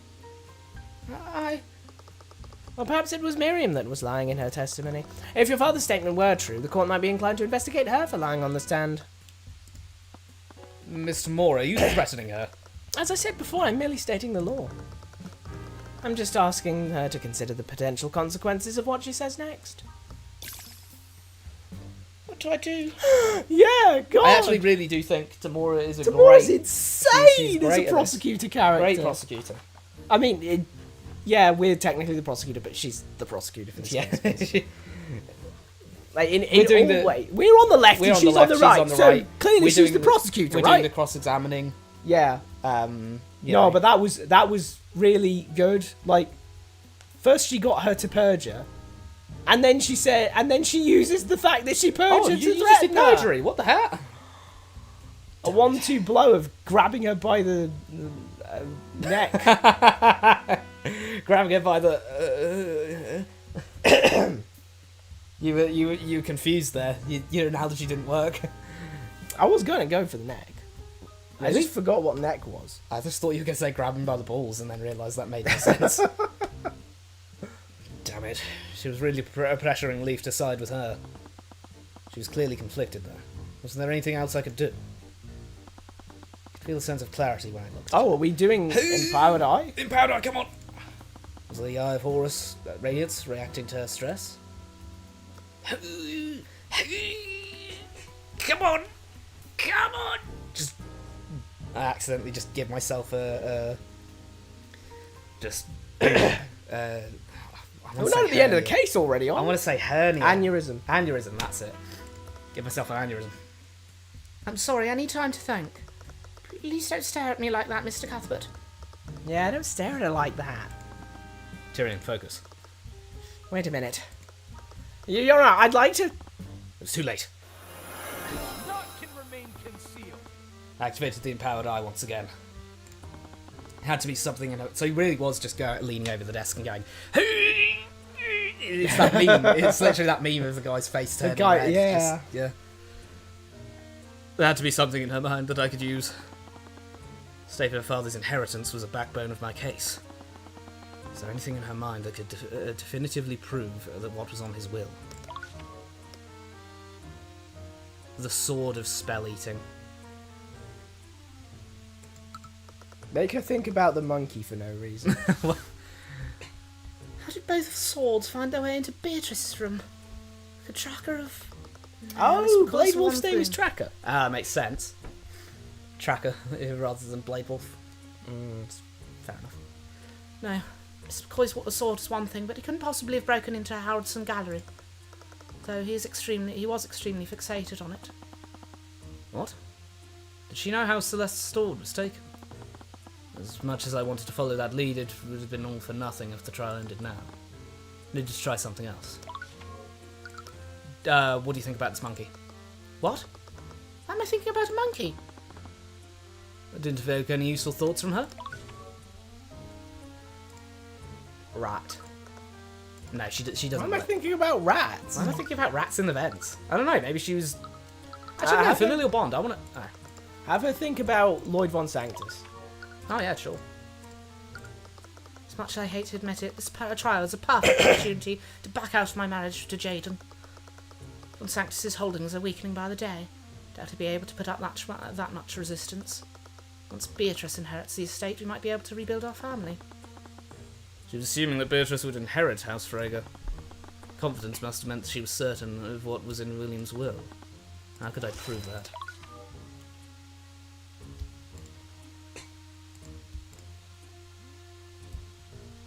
I need to make sure that I tell the truth without harming Miriam or Beatrice. Beatrice couldn't possibly have done this, and I'm sure Miriam also has her reasons. What? What on earth is that? She couldn't have done this, and I'm sure Miriam's chill with it. They couldn't rely on me back then, but they can now. Didn't get any leads from that. Anti-magic field. No. What am I thinking about anti-magic fields? Actually, do you like Divine Edict, perchance? What? Why am I thinking about this? That makes sense. Why am I thinking about Divine Edict? Oopsie. What else? What else? Oh, let's see if she says anything. I know. Yeah, same as Lloyd Von Sanctus. Jaden's the guy with all the, he's the guy who had all the, like, hand sand in his locker. Oh yeah. And Celeste was like, whoa, don't touch that. Touch it. Like, It's hand sand. Hand sand. So it's either he's like a hypochondriac, or Bray's just using it as Well, he's swigging the hand sand. Yeah, like absinthe, just 90% alcohol. Oh, Boom, Jesus knock it back. Christ. Okay, so she still just wants to do all that. So let's ask about her blindness. Beatrice, after all these years, she's finally returned. Can't believe this is how things are ended up. If only I was as strong as her, I'd be able to endure this. You got any leads from that? Let's go Jan. What Jan here? No. We don't want to think about him. Ugh. Not the murder weapon. Sorry everyone, I look like a pea brain right now, but you know, it's... I think the funny thing about the Empowered Eye is that, you know, it is kind of just like try some random bullshit. Yeah, I guess. Because that is kind of what Tyrion's thinking at the time. A lot of the time, Let me try some like, random stuff. you can kind of focus in on certain facets, but like I'm just acting it out. You know, I'm being really immersive with it. That's what I'm doing.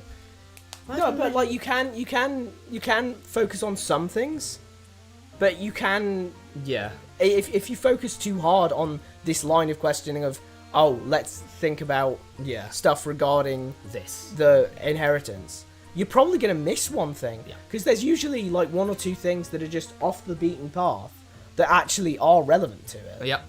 You just got to try random things to see what you see. And it's even good for that because you get to see a bunch of extra dialogue that you don't necessarily need to see. Yeah. That actually might have some importance later in the case. Like Tracker. Yeah. Like we met Tracker in the start of Investigation 1.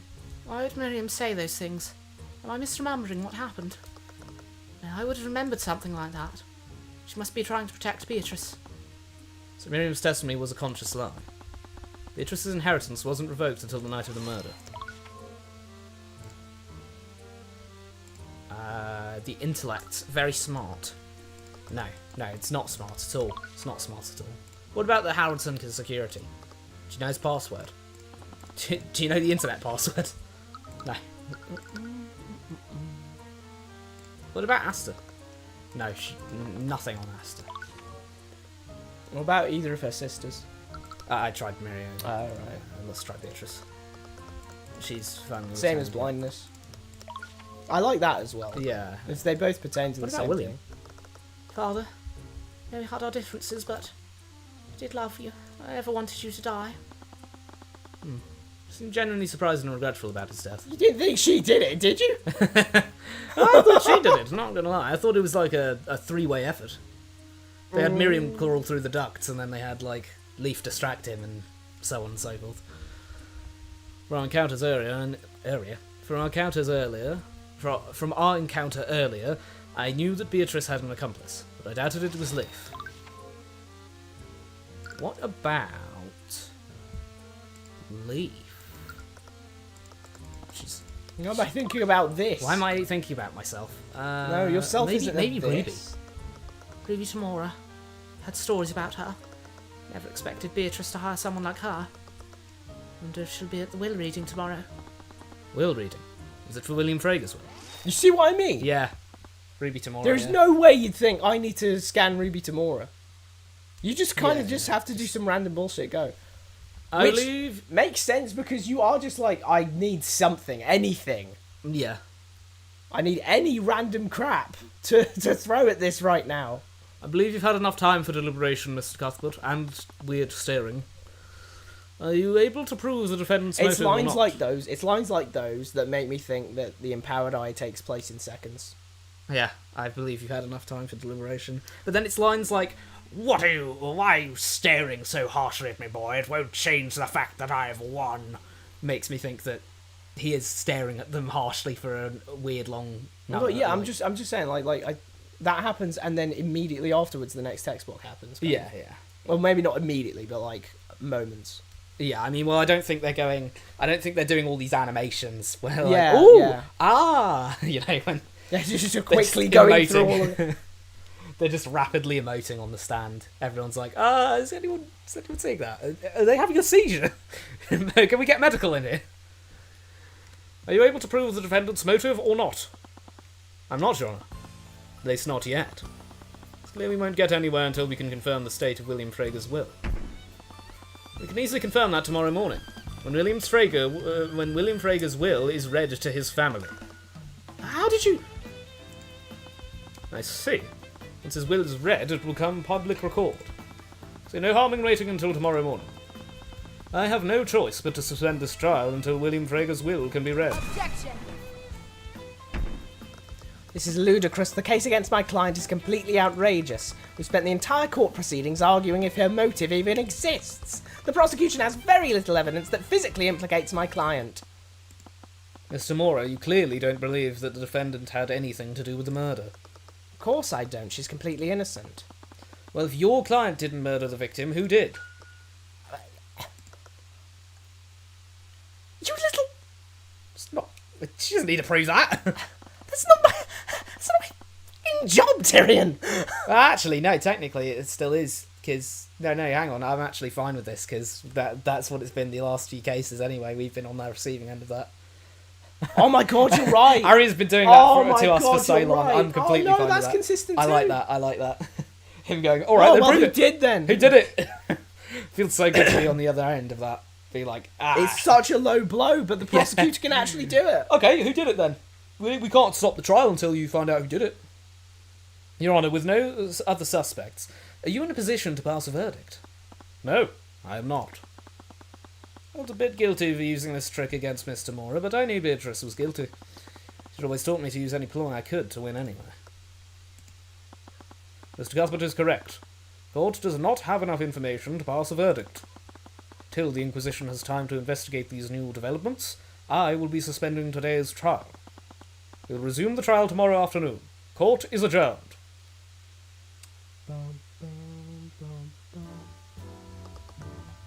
Well, that happened. Sorry, I kind of acted without thinking. It was a short trial segment, but we Yeah. had the first half before Investigation 1.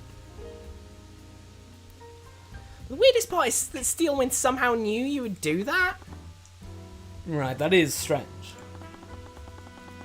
Did she seriously predict what I'd do off that one conversation?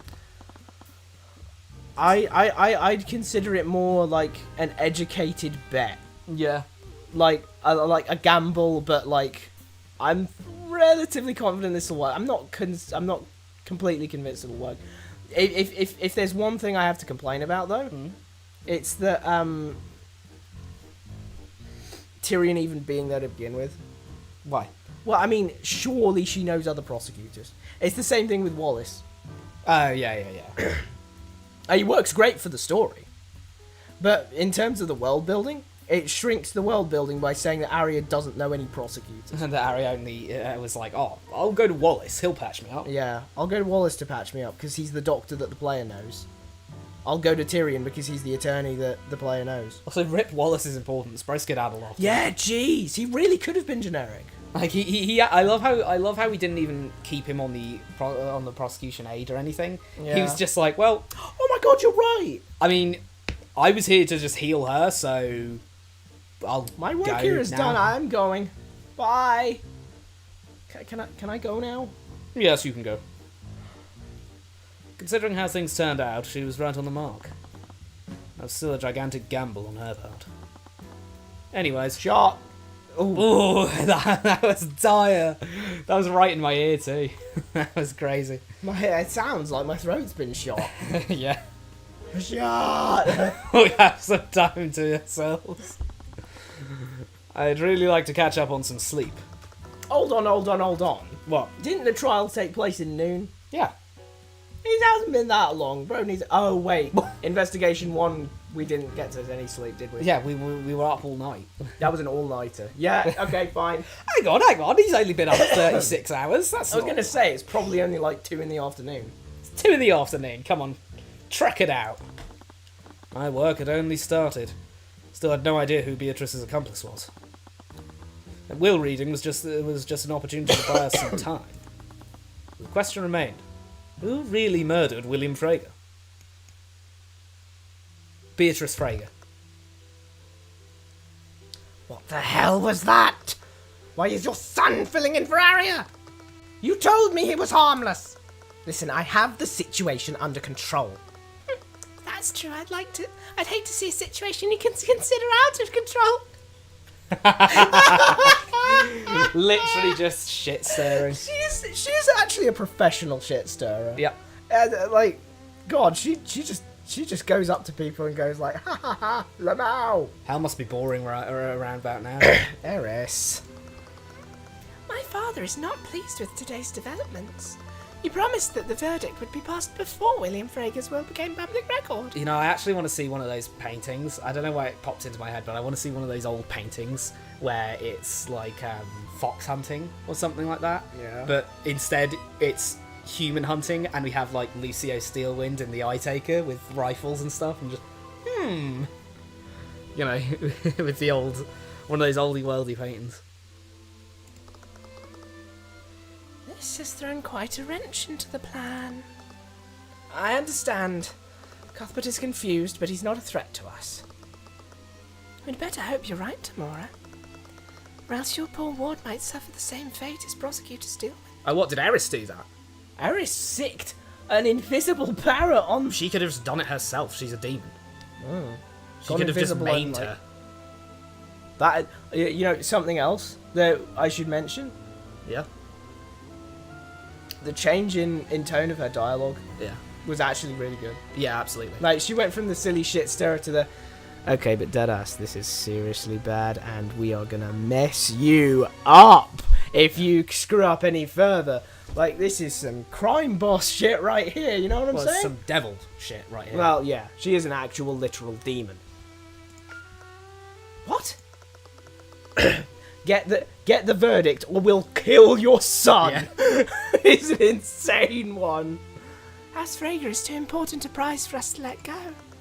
Bring us results, Tamora, or else we might continue to take more drastic measures. Damn.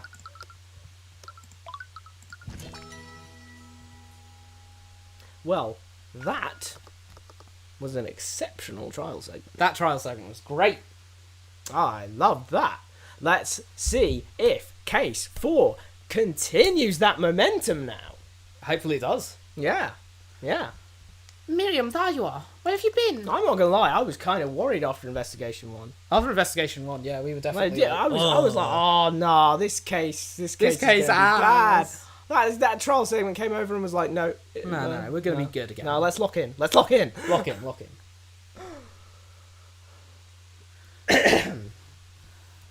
I've been speaking to my father's... No, there's 2 of the same. I'll do it. I've been speaking to father's attorneys. His estate is in absolute chaos. You really need They to have get the same. I didn't notice that one. You really need to get a lozenge. Sorry, Do you really need to do that? I'm sure they have it under control. These vultures are practically salivating over father's death. The will hasn't even been read, yet I can barely keep those cretins from robbing us blind. Oh, I see. You were quiet at the funeral this morning. I'm okay? not okay. I'm not okay. Is that just playing in her eardrums? I don't know, maybe. Yeah. Of course I am. I haven't seen him. Miriam, I know things are chaotic now, but we'll get through this together. Beatrice has finally returned. Maybe now we can... Why do you think she returned? What? She was clearly doing quite well for herself. She could have come back at any time. Every night she returns, father ends up with a knife in his throat. How can you say that? Weren't you trying to protect her at the trial yesterday? Don't tell me you actually believe she did this. Her attorney is Ruby to Moraleaf. Even you can put together what that means. No, I know her. She would never do something like this. You know her! Leaf, she's a completely different person! She might as well be a stranger to us! How can you say that? You adored her so much. I did, Leaf, but things have obviously changed. Everything changed after she abandoned us. The only difference is I'm not going to fall apart over it like some sad, mournful child. Miriam, I just wanted us to be a family again. Well, you're going to be sorely disappointed, just like you always are. You always live in a land of fairy tales with your Shire cape on. Then you act like the victim when reality fails to live up to that. Oh, that one hurt. Actually, that last one hurt. Damn. I don't do that. Wake up, Leaf! She's not here for us! She's here for Father's money! Now, if you're done weeping over the absolute disaster that is our family, I think I need to think about all what this means. Let me do that one again. Yeah. Now, if you're done weeping over the absolute disaster that is our family, I need to think about what all of this means for my future. I suggest you do the same. What do I do? Damn. Okay, fine. Yeah. It's going to continue the momentum. That Yep. was an amazing Great scene. Damn. The crash out. Yeah. That was just good. What the hell? That was just Yeah. good. The first time since the Lord's Ball, I was finally able to get some sleep. I actually semi felt bad for doing the Shire cape thing. Yeah, that was I think breaking up the scenes momentum to say no. the Shire cape thing. regardless of the Shire Cape thing, it was a great scene. Stayed serious throughout, which I much appreciate, since Yeah. we've had problems with that before, like, the mother's death scene subsequently, literally immediately, next scene on was, oh no, we're sleeping in bed holding hands, and it was like, whoa, I just looked through a 10-year-old child's eyes as he watched his Mother go dangle swing. from a noose. Yeah, so it was like, whoa, this was a weird mood whiplash, but that was like really good. I really liked that a lot. Yep, I think that was a very good scene. Very good scene. I definitely do feel Yeah, and it was great character. It's great character work work for Miriam and Leaf. I definitely much more feel like, oh yeah, these are two kids who are really in the shit now. It's so funny because in the first investigation, I was I was kind of hating on Leaf, I won't lie. yeah, because she's away with the fairies, Yeah, and it turns out that's actually just her character. She's away with the fairies, yeah, and he's Miriam trying to pick up the pieces. yeah. And trying to do her best to keep things. God damn! So, oh my god! Yeah. So Beatrice isn't there because, of course, she's. Beatrice isn't there because she's Yeah. at the detention centre. Was it actually called the Rathbone Dungeons? Yeah. Leaf is away with the fairies, so Miriam's the 17-year-old kid Miriam is having to make sure that the will is being read properly and shit isn't being given off to some random family. Yeah. Jeez. It No is, wonder yeah. she's so uptight. Yeah. It is really, really. She's got the weight of her whole family on her shoulders Yeah. because Leaf doesn't help. Yeah, it is actually really crazy. I definitely do like the fact that they're leaning into the, Yeah. the fact that, well, Miriam's got a lot of stress. She's got a lot of bullshit to deal with. Yeah. And that Leaf coping with it through basically ignoring everything. Yeah, is not head in the helpful. sand. Heading right in the sand. Woke up this morning refreshed, and also a little anxious about the results of the will reading. Oh, it's going to be really awkward. We arrived back at Frege Manor. Oh, never Beatrice, mind. Leaf, Miriam, and Von Sanctus had all gathered. And with Mr. Mora, who was accompanying Beatrice as her attorney. Wasn't really sure what to say after everything that happened. I have a question. Why is Tyrion here? Yeah? Maybe I'm Horus. I don't know. Yeah, still felt too awkward to approach her and talk about You are Tyrion. it. Executor. Wow. I mean, if I do him, he's gonna sound like he smokes 40 a day. Thank you for coming here Thank you for coming here today. As William Frege's close associate, I must express my deepest condolences for your loss. I think I speak for all Wyvern when I say... He loves a good snake. Nah, just get on with it. Neil said good snake. He farms snakes. Well, very well then. To get straight to the point, the Duke's will was magically sealed when it was given to me. He asked me, his executor, not to submit it to the courts for probate until after his death. For I imagine none of us expected such a time to come so suddenly. Tony opened the sealed he's an envelope I and guess quickly scanned over the will. Yeah, that makes sense. Yeah, That fits. Yeah. Duke's assets include sole ownership of several banking houses throughout Wivengard, the equivalent of 10 million gold in various investments. 10 million? Celeste's here too! Why is she here? What, she thinks she's gonna get some? I mean, I wouldn't think this was weird if not for the fact that he specifically said Ruby Tomorrow was here as her attorney. Yeah. It's like, it's not just anyone coming Anyone in. can come in. Ruby Tomorrow's here as Beatrice's attorney. That's why she's here. And Tyrion and Celeste are here. They're just here. Celeste is there as Miriam's attorney, and Tyrion's here as Leaf's attorney. Yes. 10 million gold. Couldn't even begin to imagine what anyone could do with that amount of wealth. Could you buy 300 tons of arcane constructs? Maybe? I don't know. Just. Also, I'm almost like, wow, the economy's that good that 10 million? Yeah, 10 million's like loads of cash. 10 million is the most money since he owns all the money. Well, the funny thing is, that's not even the sole amount of his wealth. Yeah. It's He has own. That's his investments. He has several banking houses as well. What's he investing in? Other pillar families, other noble houses. I actually don't know. What is he investing in? He low-key invested in Dracogen. Yeah, Dracogen's just here like, yeah, I hate the noble families. Except for William. And lastly, sole control and ownership of the Frege noble house. I, William Frege, being of sound mind and body, do hereby declare this to be my last will and testament. I hereby give, devise, and bequeath all of my assets and property, both real and personal, to Jaden von Sanctus. What? Provided he enters into a legal and binding engagement with my daughter Leaf Frege within 6 months of the date of my death. What? That's... William must have added that addendum to prevent von Sanctus from trying to steal his empire. I mean, that's kind of sensible, isn't it? It's weird, because he's still, like... I thought they were already, like... He still gets it if they marry, though. I'm so confused. Wait, wasn't this said... Well, didn't Lloyd say this? Well, we can check our evidence.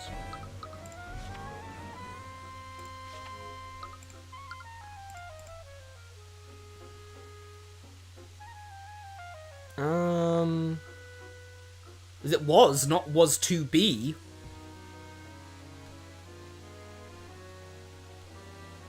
Well, I mean, in his will, he's just basically saying, hey, if it hasn't happened... Yeah. If it hasn't happened yet, you've got 6 months, or I'm calling it off. So then he must have a clause for if it doesn't happen. Yeah. We're about to find out. I find it so funny that Lloyd's just like, what? Also, What? where's They have to get Jaden? married? Also, where's Jaden? Oh my god, you're right! He's just not here. We could have just had a shrunk Lloyd model. He's just small. That legal and binding engagement was predicated on Leaf accepting it. That's not what arranged means. Oh, yeah, That's not how arranged marriages work. Well, every marriage is arranged. You can't have a shotgun marriage where neither party knows about it or anything. Arranged means your parents say, hey, you're getting married whether you like it or not. So that's their But parents. he's dead now. But he's dead now, yeah. He can't give his consent to her marriage. All I mean is I find it funny that it says, this arranged marriage was facilitated by... No, it wasn't. This arranged marriage was going to be facilitated by... What actually does happen if an arranged marriage is arranged between, like, 2 families, but then the parents of one of those 2 people die? Well, then it would be up to the child.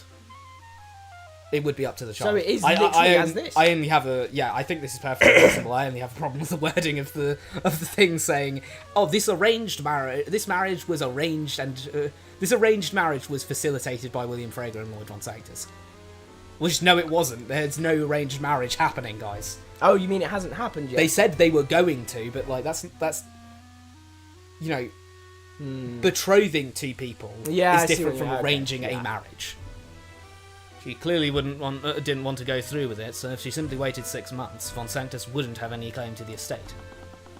In the event that Jaden Von Sanctus does not enter into such an engagement within the specified time frame, my assets and property shall be distributed as such.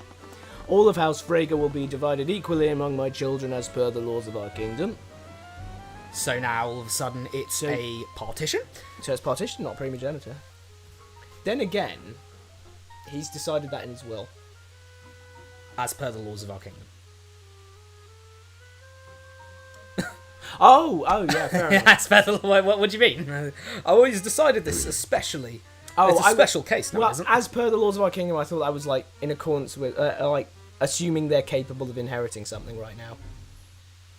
No, I'm pretty sure that. I mean, That is just I'm pretty as sure per that's the laws of saying our kingdom, they all get divided. Okay. It sounds like, it's all being equally divided. I swear, unless I'm hallucinating it, that Leaf was like, she's going to inherit everything. And now she's inheriting that. No, she's inheriting 33%.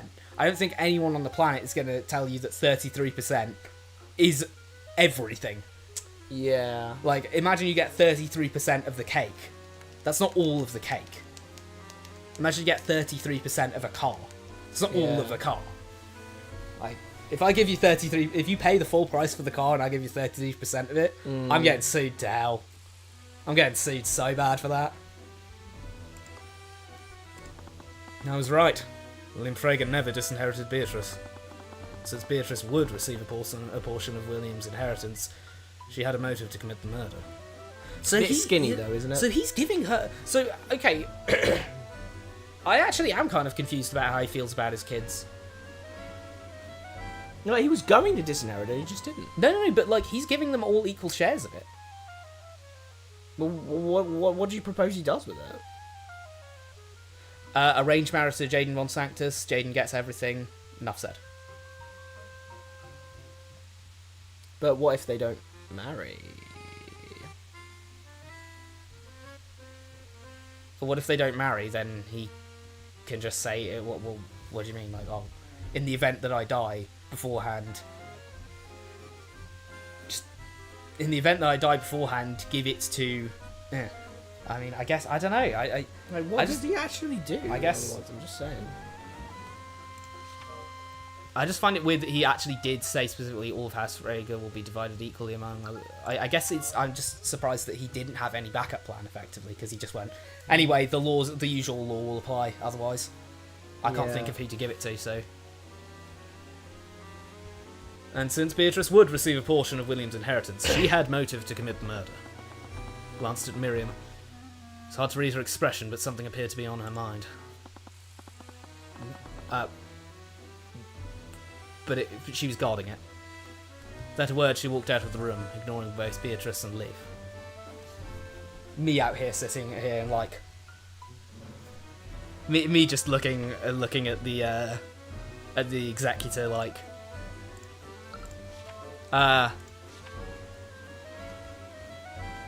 So, equally among my children, how do you divide this equally? How do you... that's... Why do you think he's here? No, I mean, look. How do you divide that equally? Well, you don't, but that's why he's here. He's just gonna... Okay. Well, like, for things that you can't literally, like, divide up, someone's got to take it, and the other people can't have it. So, like, the executor's there so that he can... So that a discussion can happen, and he can make sure everything goes fairly. If I died, my kids would be getting 33% of everything if I had 3 kids. I mean, like, if I had a bed, it would be chopped up into 3 equal pieces, and then they'd be each getting a part of that bed. Yeah. Same for the car. The car would be put chopped in up. 33 and a third. Just they all just get useless pieces of metal. But you know, it's like, oh well, who wants to take the ownership and like how and yeah. You know, it's like, oh well, only one of you can have sole ownership. So like, who wants it / who wants it? Like, what are you gonna give up in exchange for it? Because like how much? Like maybe you'd say it's like, oh, I'll take that, and you can have one of my 3.3 Rip millions. this pillar family though, for real. Well, why? It's divided in 3 now. Well, not the sole ownership of the family. Like, Well, one yeah, of but them the is wealth. officially part of the family. Well, yeah, but the wealth. Well, I mean, I guess, The yeah. wealth's been thirded. Leaf, on the other hand, seems to be in good spirits. Yay! 3.3 million! 3.3 million? Ooh. It's kind of tough. Isn't this great, Beatrice? You can lead House Frege now, just as it should have been. Regarding that, in light of recent events, I believe I should clarify one thing. If you murdered him, you're not getting any. As per the Slayer rule... The Slayer. Yo! If Beatrice Frege is found guilty in the current court case, her inheritance will be revoked and divided between you and your sister. Hold on. The Slayer rule. And what did that particularly dandy vampire, like, what has he got to do with this? I'm just saying, you know, The Slayer the rule. Slayer rule. As per the Slayer rule, not Kinslayer rule or anything, or just Yeah, the Slayer Slayer rule. rule.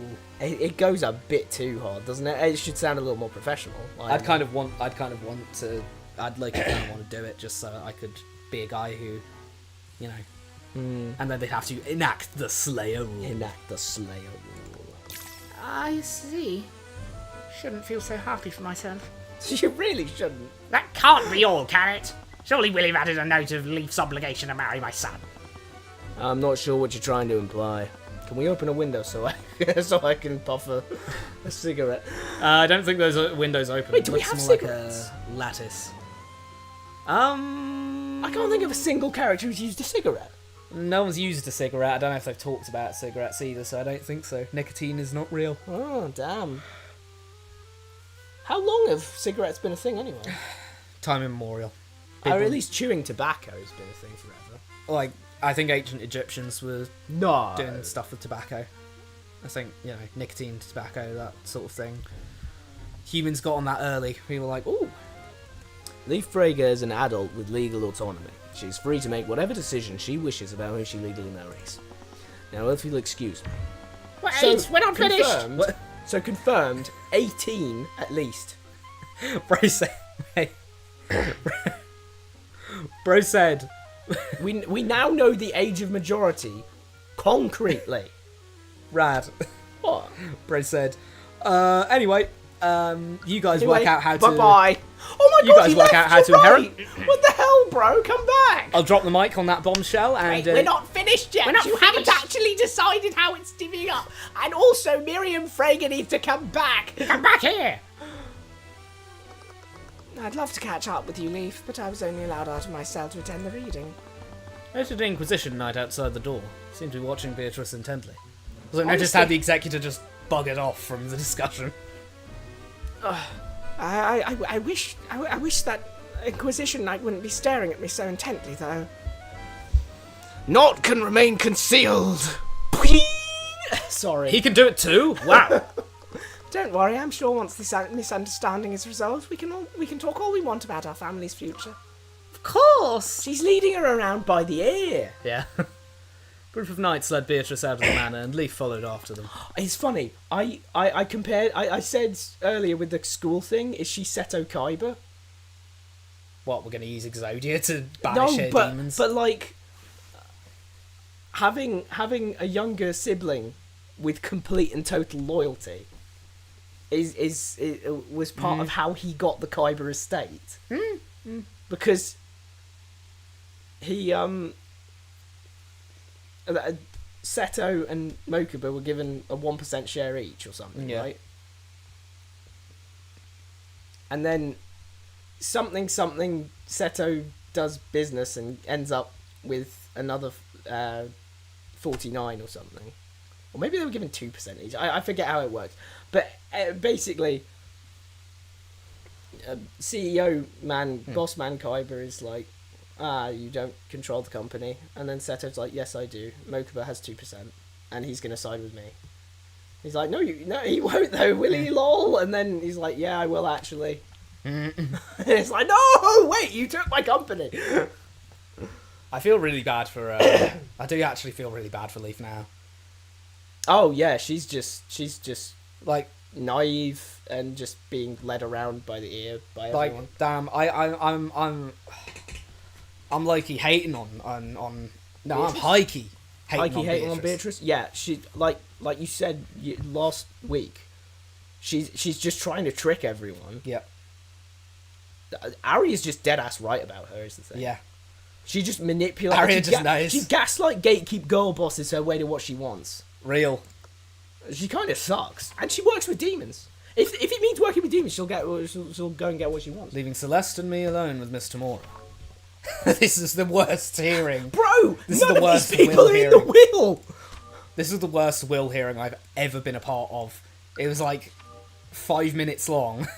The executor just walked He out. read the thing out and pissed off. Like, He needed to have a cigarette. like, Jesus, guys, what, back in 5 or something?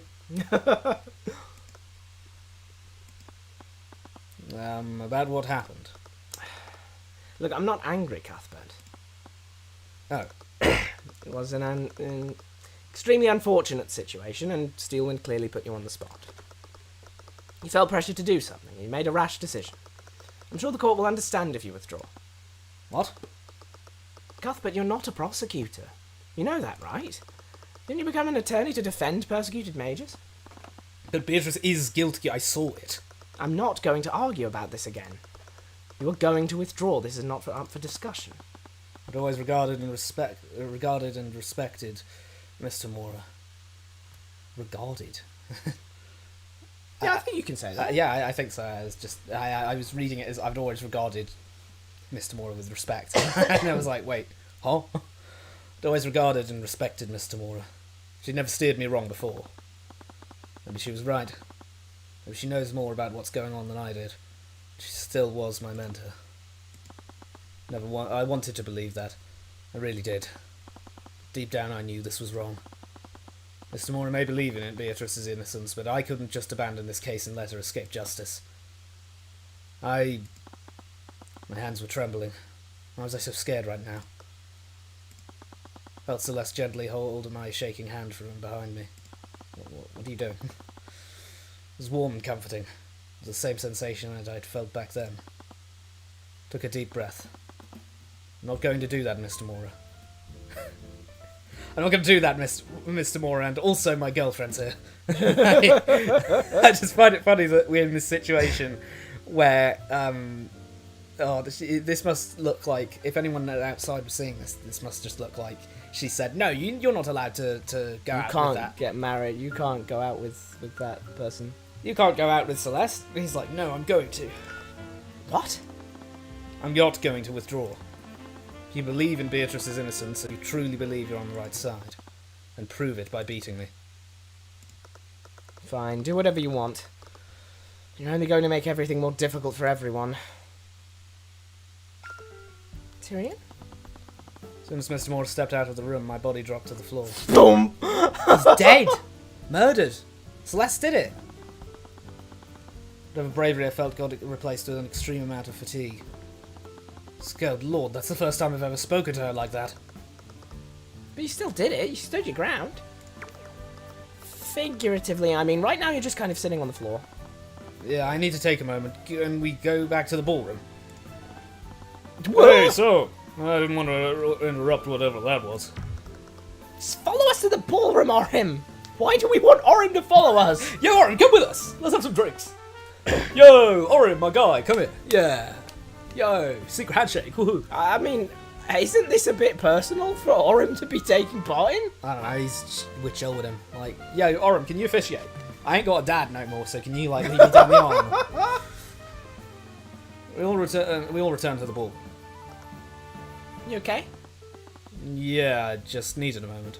I was going to say, is it just me, or is that, like, kind of more damning stuff for Tamora? That how so? he physically dropped to the floor after standing up to her once. Like, that freaked him out.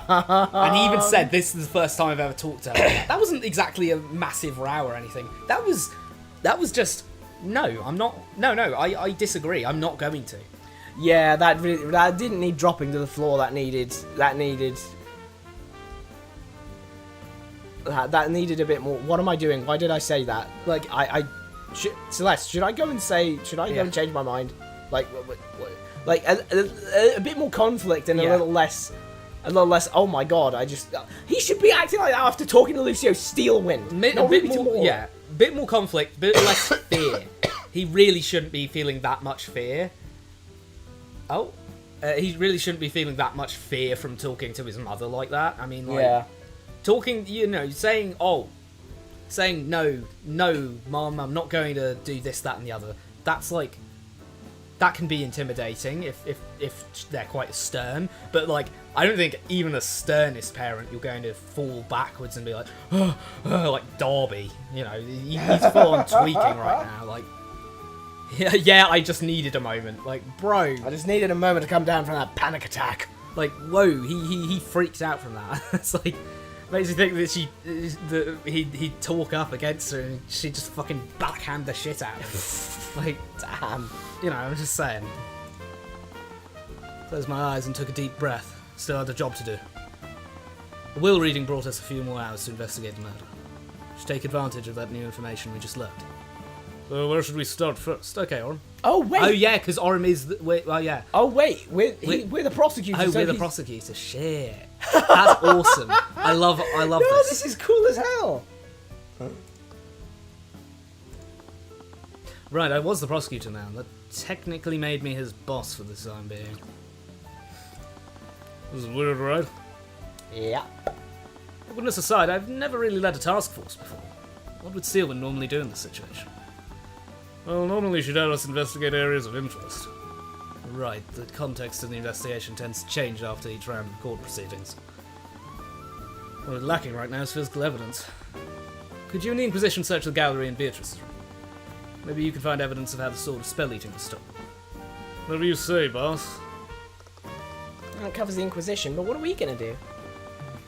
Duke's inheritance plays a large role in this case. Even if it's not valid, we should take a look around at the modified will that he was drafting. Might give us insight about what he was really planning to do with his inheritance. Where was that anyway? Is that going to be in his study? Yeah. Well, he was drafting it when he died. Come on, where is it? So we entered the William Frager's study. We spotted a small figure rifling through the drawers on his desk. Why isn't it here? Where else would he put it? Miriam? What? She banged her head before she quickly stood. She tried to subtly slide the drawers closed, but I'd seen it clearly. This is a crime scene. What are you doing here, Miriam? As if that's any of your business. Considering I'm the prosecutor, it's very much my business. God, you could screen cap and it would be so weird to see. Yeah. Because it literally says occupation defense attorney up there while he's saying that. No, I'm actually kind of seeing why it's the fan favourite. I am the prosecutor. I am actually kind of seeing why it's the fan favourite. Yeah. I won't lie. This is doing some pretty nice stuff. Pretty nice Yeah, stuff indeed. yeah. I think the start of it was a lot more like that first investigation was like stinky poodles, and then this is like wow. This is creme a la creme. I will admit it's the Orym thing. Yeah, that's a touch like the prosecutor thing is a little bit gimmicky here and there. Yeah. Like the Orym thing, that's cool, and I did go like, oh wow, this is so cool. But yeah it's low key a little bit of a gimmick. I was hoping that Orym that we actually get to like do more with Orym rather than just say, oh, you guys go investigate over there. He could have followed us as like with Celeste as well. It would have been great. He could have been like Repario Arcanum. Yeah, we should have had him go Repario Arcanum. Would have been fine. But like yeah, it sort of like alludes to how Gumshoe works for Phoenix sometimes. Yeah. And not like directly like lifting from not that he can do Repario Arcanum because he's not a mage, but yeah, he has a I Repario know. Arcanum ring. Glance at the night station outside the room. They should have stopped her from entering, but they were probably intimidated by her status. However, this could be a blessing in disguise. She was clearly looking for something in this room, and I had a feeling I knew what it was. We're gonna argue it out with her. I just look, bro.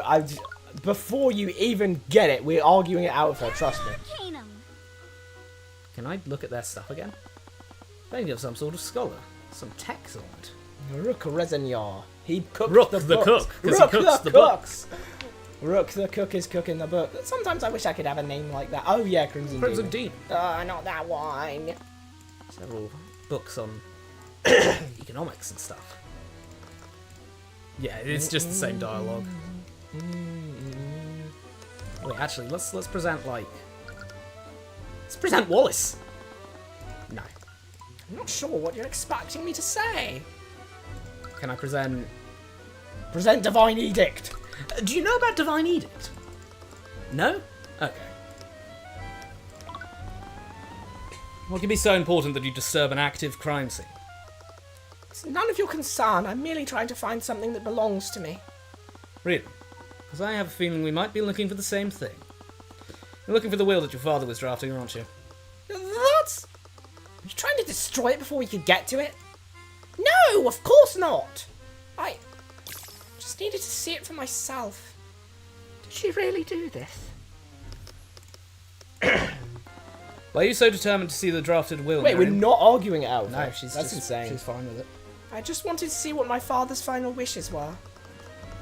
But your father already had a will filed previously. Wouldn't that be enough? You also suspect something, don't you?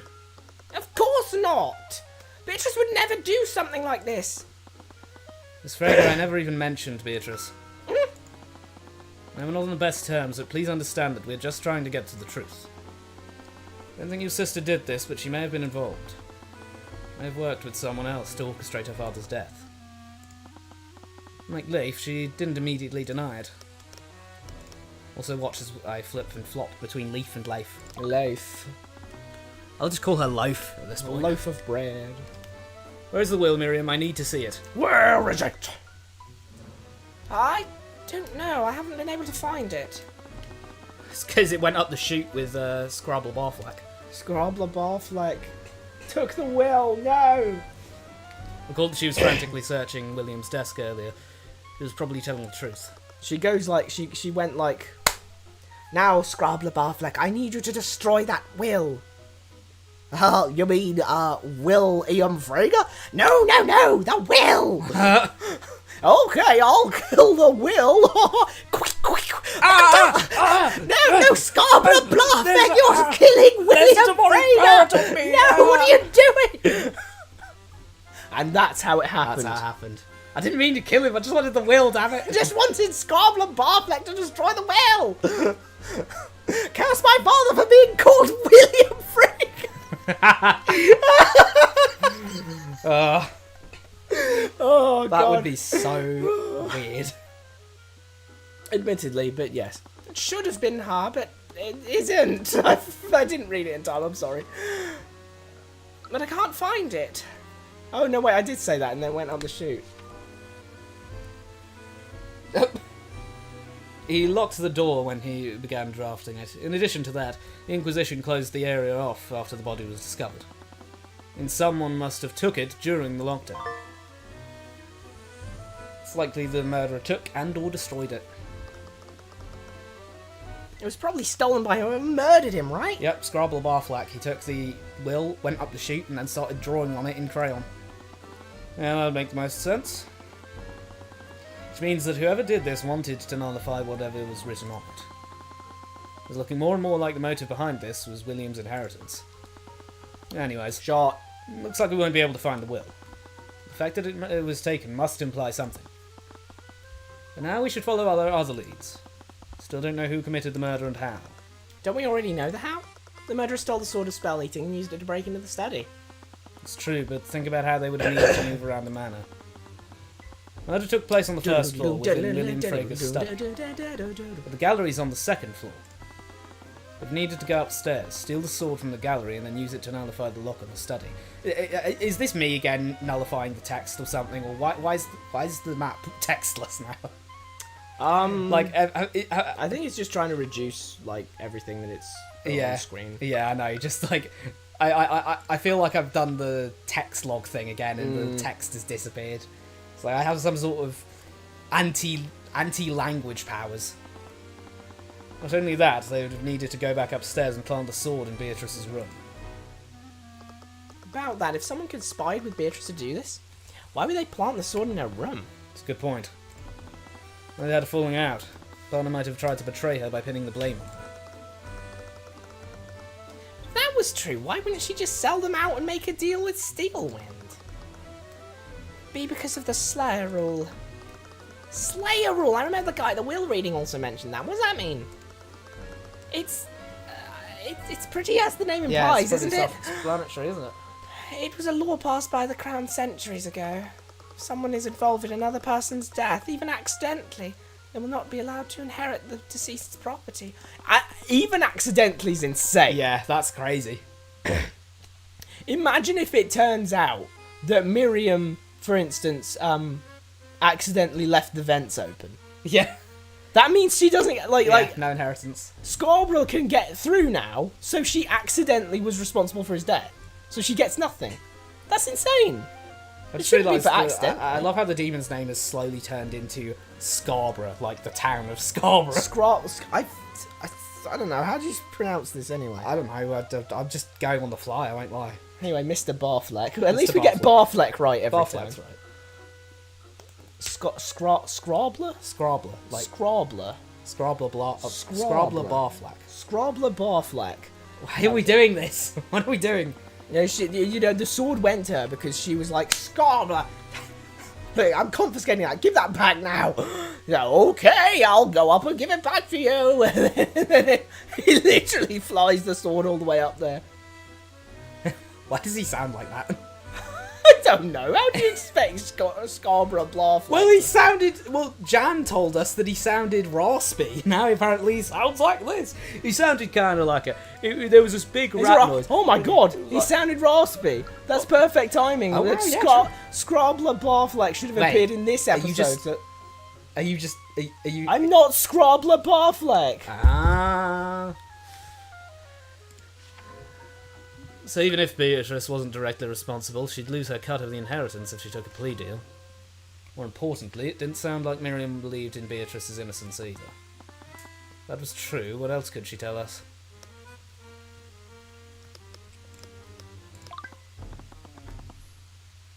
Miriam, it sounds almost like you suspect Beatrice as well. That's... Am I incorrect? I don't know what to think anymore. Why else would she threaten me? God damn. I'ma whoop your ass. Does Miriam ever not go through it? She doesn't catch a break. She doesn't catch a goddamn break. Not for a second. Wait, she was threatened. Miriam, did Beatrice threaten you in some way? What? Of course not. Your testimony yesterday was quite convenient for the defence. And almost got the whole case thrown out. And Leif didn't seem to understand what was going on either. But the way that she gave her testimony yesterday, it almost sounds like she was covering for you. Does she seriously not know? Please, promise me you won't tell anyone about this. I don't tell anyone. What happened? About an hour after the murder, I was approached by Ruby Tamora.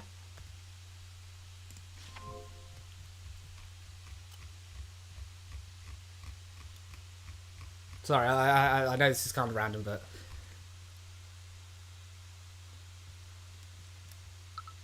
It's just the deceased person, so I guess it'd be fine in this case, because William's the one who owns the estate. I was going to say, do you think if Miriam's mum died in childbirth, that would count as her accidentally killing her mother, and thus not being able to inherit any of her wealth? I mean, as the Slayer Lord... no, we'd first have to know what they consider that to... whose fault they consider that to be, if anyone's. Because if Wyvengard doesn't consider that to be the fault of the, literal baby, then, Case 5 is literally just, like... Case 5 is literally just... Then we have a time skip, and there's just an inheritance dispute because because Asta's died, and Arya had a kid with him, and then she died in childbirth, and now it's Tyrion just arguing, no, the baby's innocent! The baby is innocent! I said that one, though. She gave me a list of statements to give in my testimony. The statements weren't true, but she assured me my status would protect me from any scrutiny. What? She had information that I had tried to keep secret, and she threatened to make it public unless I cooperated with her. Not your mage talk. Yes, my mage talk! No, she'd never do that. Tyrion, you know she'd do that. Yeah, I'm telling the truth! you've seen what she does. Please, you can't tell Tamora I told you, she'll ruin me. No, I showed... No, No, we didn't. no, it just didn't. Come on, man, that's not cool. The eye didn't show that her fear was genuine, but I knew it because of the plot. She wasn't lying. I've seen how she defends her clients. Forgery, bribery, blackmail. She'll do whatever it takes to win. Doesn't matter what you say. No, you're just like her. Those rumors. They really true this whole time. I reiterate, she never took him to watch one of her trials. Isn't that weird? No, absolutely not. No, I think it's kind of weird. Hey, Tyrion, are you okay? Now wasn't the time to doubt myself. There was too much at stake right now, and I wasn't done yet. We should check on Commander White. He might have found something. Okay. Just don't push yourself, okay? Yeah. There's plenty of time to think about this later. Well, enjoy yourself in the bloody room. Yeah, and enjoy yourself in your dead father's study with your dead father's blood all over the floor, with a chalk outline of where your dead father was when he died. If I died... Because you're looking for a will that your dead father was drafting right before he died. From Scarborough Barfleck. From Scarborough Barfleck, because his own daughter decided to murder him with a demon. Yeah. I you know what? I reckon... Oh, what was I going to say? No, I reckon if I die and they make a chalk outline, I'm kind of hoping they'll, like, play up my muscles a little, you know, give some definition lines to It's that. a stick figure, basically. Yeah. But that just means they're going to draw a massive round bit for my belly. I need to make sure I die on, like, my back, so that it doesn't show. If I die on my side, they'll just be like, and it goes round All the way round like that. Entered Beatrice's bedroom and saw the Inquisition combing through it. Looked like the search was focused under her bed. Oh, hey, kid. Commander. Still doing a deep search of the room, but we're not done yet. Should probably come back later. Oh, okay. Understood. Repario Arcanum. Obligatory Repario Arcanum. Just thought I'd try it. Doodaloo-doo. Repario Arcanum. Just doing my daily Repario Arcanums. Repario Arcane 9? That is funny, because he was like, let's check in on the commander. Yeah. And we didn't get anything from the commander. Yeah, that was weird. I don't... Hey, bro, what do you want us to do then? Yeah, I don't know. Maybe we were supposed to go in the sitting room first? Yeah, maybe so. As we moved around the manor, Which I is peeked even... into the Oh, sitting no, wait, room there's to see if Von Sanctus was still there. Oh! Didn't see him there, but I did spot the Grand General. Sorry, I got jump scared by Lucio Steelwind, but can you blame me? Oh. Yeah, it's my guy Lucio. How you doing? This aura. Here? You must be daft if you think I wouldn't notice your presence, Luminite! What? Did he notice us? He was barely inside the room. Before I had a chance to respond, Lucio grabbed the handle of his great axe and charged towards us. Holy shit! Swung his weapon, using its hefty weight to repel him forward, close the distance between us. Wait! Oh my god! Brought up my arms to block his blow, but in hindsight, that probably wouldn't have done much against a weapon that large. Protagus. I opened my eyes, and Celeste was now standing between the Grand General and me. Not sure what happened, but it looks like she'd knocked him several feet back. Oh, it's you two. That's all you have to say. You could have killed him. I've killed babies for less. He shouldn't have snuck up on me like that. I almost cleaved him in two. Tyrion didn't do anything wrong. Who the hell do you think you are? Lucio Steelwind. What happened? Why is his aura so much stronger? Divine Edict. Well, I found this. It's called Divine Edict. What do you mean this? You're not showing me anything.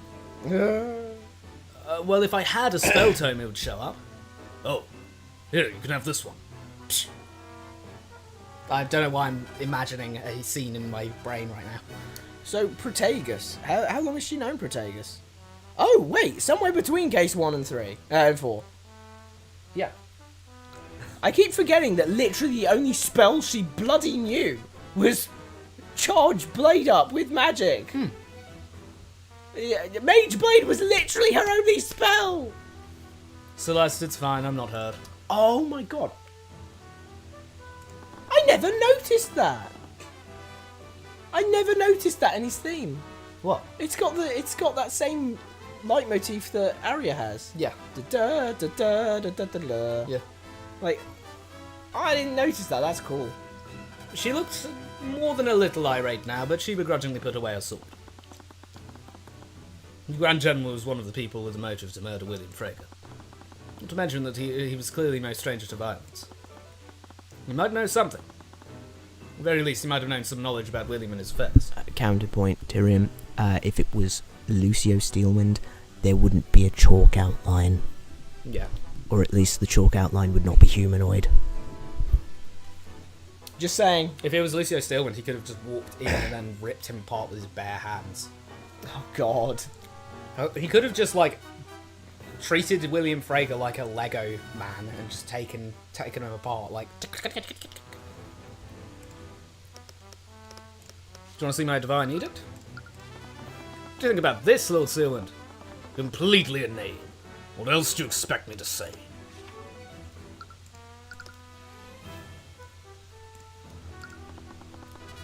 Beatrice Fraker is a remarkable mage. It's truly a shame that this is how it turned out. Surprised to hear you say that. Seen most of the nobility hated her. If you're correct, then most of the nobility are imbeciles. At the age of 13, she surpassed her father's magical talents. When allowed to develop, she could have revolutionized the study of conjuration magic, even though her arcane art is illusion. She would have been a great asset to our kingdom. That was a pragmatic one, wasn't he? Well, I mean... yeah, that's kind of his character. I find it so funny, though, because it's once again the arcane art thing being weird. Yeah. She would have revolutionized conjuration. Why is her arcane art illusion? Is she... Are you better at these ones, or is this a preference thing, or... I mean, if we go by Celeste, it's literally the first one you learn. Yeah. I think they just made a mistake when they wrote that, because What William the has got... Oh. That monkey can... Damn. We already know familiars can cast. I know, I just didn't realise that... Yeah. And it makes sense that it's Haraldson's one as well, because, you know, they should share magic, shouldn't they? Yeah, true. I suppose so. I just forgot if Queen could do abjuration, if she was down as being a familiar or something like that. Where she wasn't a familiar until the end of the case. He doesn't like rats. I don't like rats. You don't like anything. Step on them like I step on innocent. I can't do it like you can. I'm sorry. If looks could kill. McCoy, one might misinterpret that look of his as murderous intent. Ah, I guess you do have some battle instincts after all. At least I wasn't sure since you so obviously have a silver spoon stuck up your... Celeste, such lack of respect and Yeah. discipline. No, like... If you were one of my soldiers, I'd have you hung. If I were one of your soldiers, I'd hang myself. Anyways, Shot. Grand General, you were here at the Lord's Ball when the murder occurred. And I gotta say, Celeste, you don't want to be poking this bear. I reckon he actually likes her for that. I think he likes her for that because that's very violent. You know, she was being very like aggressive. I think he's like, oh, I kind of have some respect. Might take you out hunting sometime. I was. Do you mind if I ask you some questions about what you saw that night? If that's okay with you. You don't need to be scared of this guy. Celeste, are you out of your mind? This guy has a higher kill count of babies than some eldritch horrors do. Look, I'm just saying, if we're not going to need to be scared of this guy, there is no one we need to be scared of. Yeah. This guy's one of the most powerful evocation mages in the world. That was easy for her. Maybe to say. just the most powerful evocation mage in the world. I don't know what Celeste has like eaten today, but I think she just seems to. Like, let it be known, Celeste, that you yourself, a person with confirmed super strength, decided to use a spell to block his physical attack. Not your own strength. So, like, I'm just saying, this is a scary guy, Celeste. I suppose I must oblige, considering that my daughter has unceremoniously thrust her responsibilities onto you.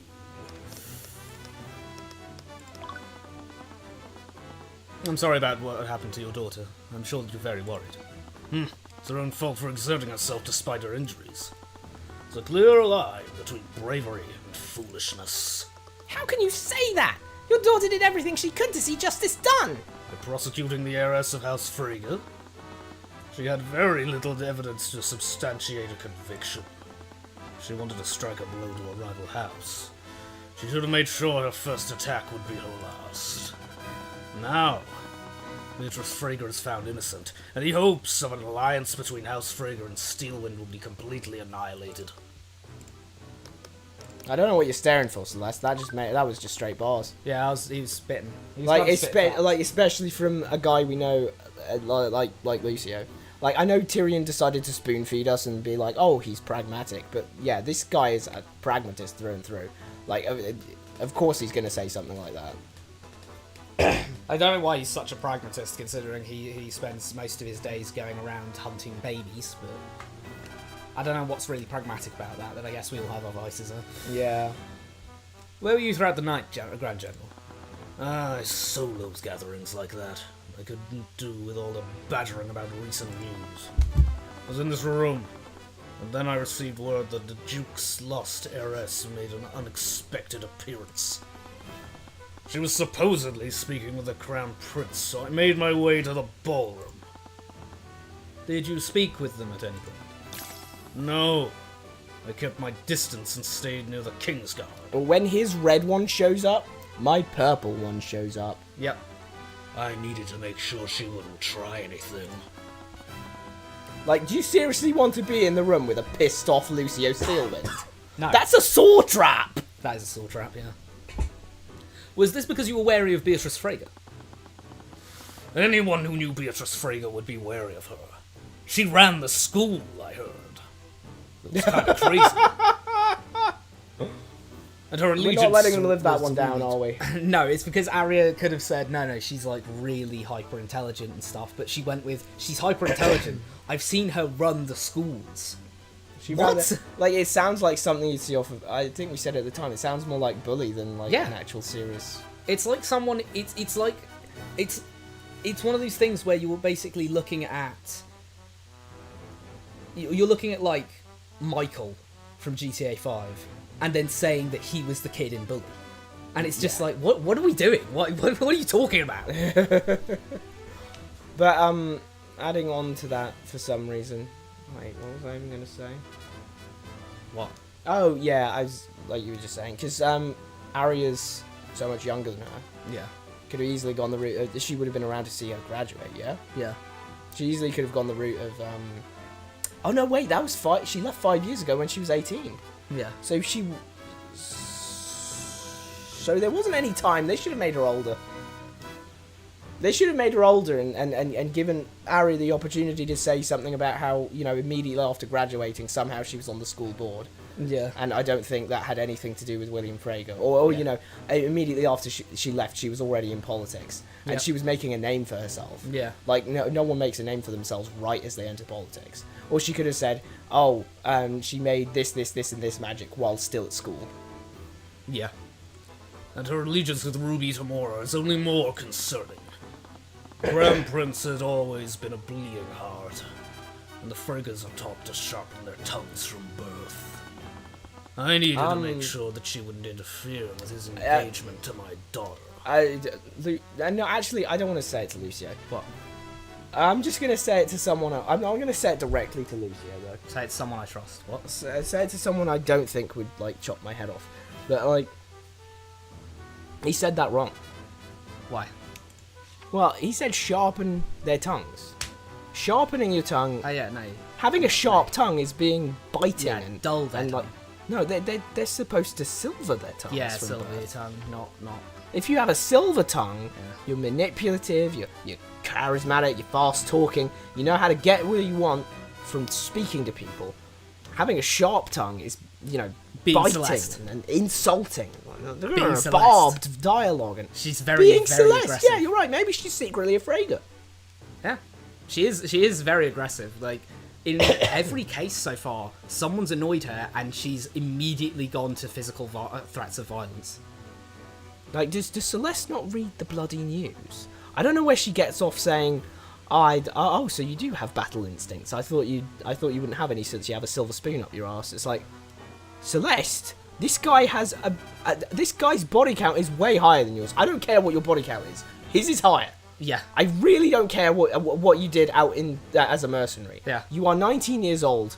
He is 66. He's been doing this for possibly tens of times longer. and taking out towns. Taking out entire towns of people. Look, bro, his body count's insanely massive.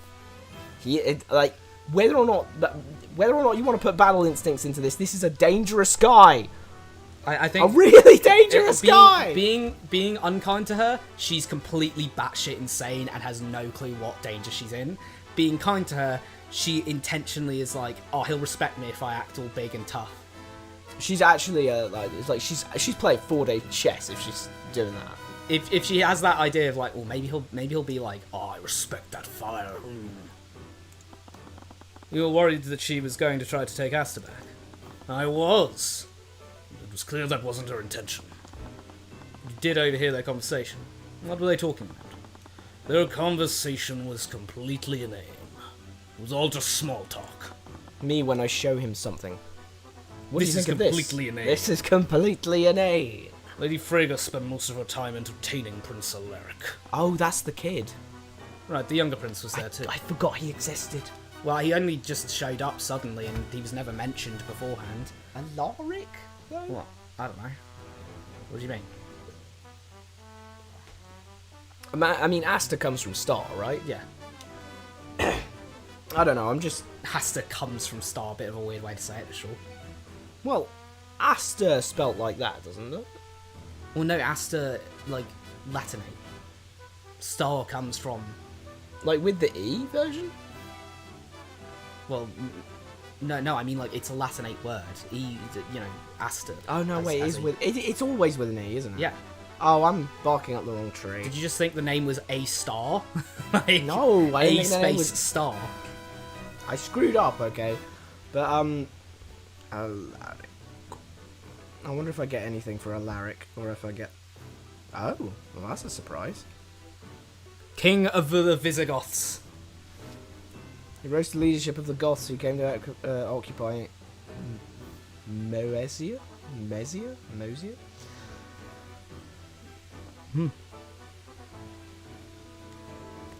Shads.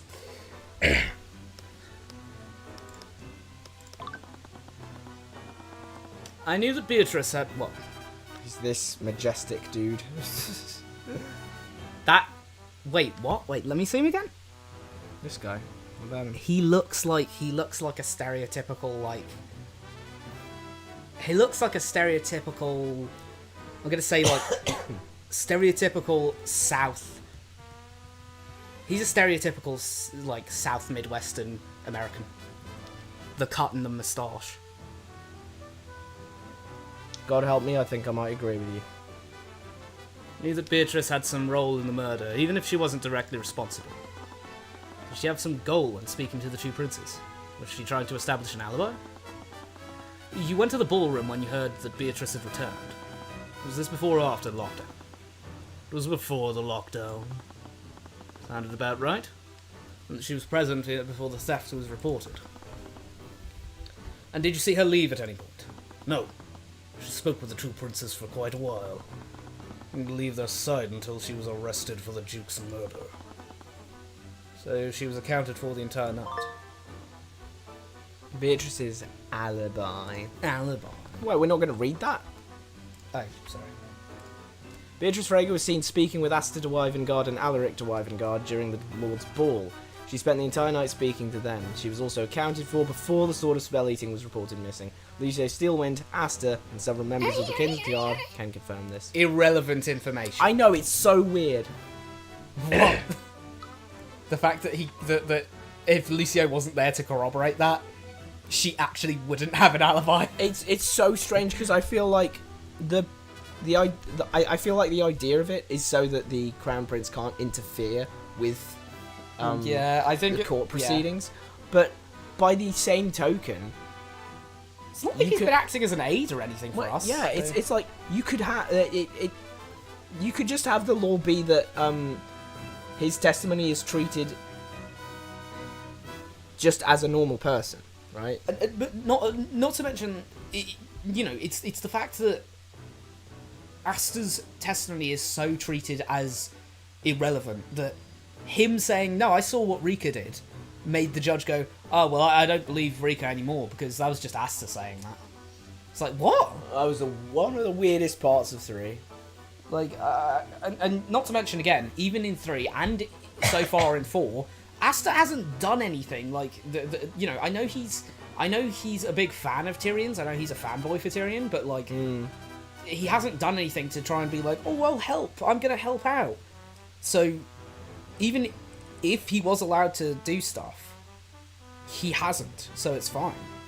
It's not like he was there trying to get the courts to do this, that, and the other. He never even, like, said, oh, I could help you at court, if not for the silly law. But thoughts? But her thoughts said that she was an accomplice in William's death. And she participated if she was with the princes the whole time. Oh, wrong button. Thank you for answering our questions, Grand General. I'm merely repaying my daughter's debt to you. Been surprisingly cooperative, but that didn't lift any suspicion off him just yet. I'd need to find more evidence if I wanted to know for sure. He literally couldn't have done it. Oh, sorry, I forgot. He's thinking that the accomplice is another person. He doesn't know about Scrabler Barfleck yet. Yeah. I was like, what are you talking about, Tyrion? Like, we know that Beatrice did it along with Scrabler Barfleck. Yeah. But he doesn't know about Scrabler Barfleck yet. Anyways, shop. We should probably move somewhere else. Let's go, Celeste. McCoy, What? the spellcasting is undisciplined. Your battle stance and reflections are commendable. You have my respect as a warrior. As if that means anything coming from you. What an undisciplined and defiant brat. That was weird. Well, Well, I guess let's move. yeah. But I want to show him this cool sword first. No. Inane. Inane. Next question. Oh, wait, actually, let's look at this and see if...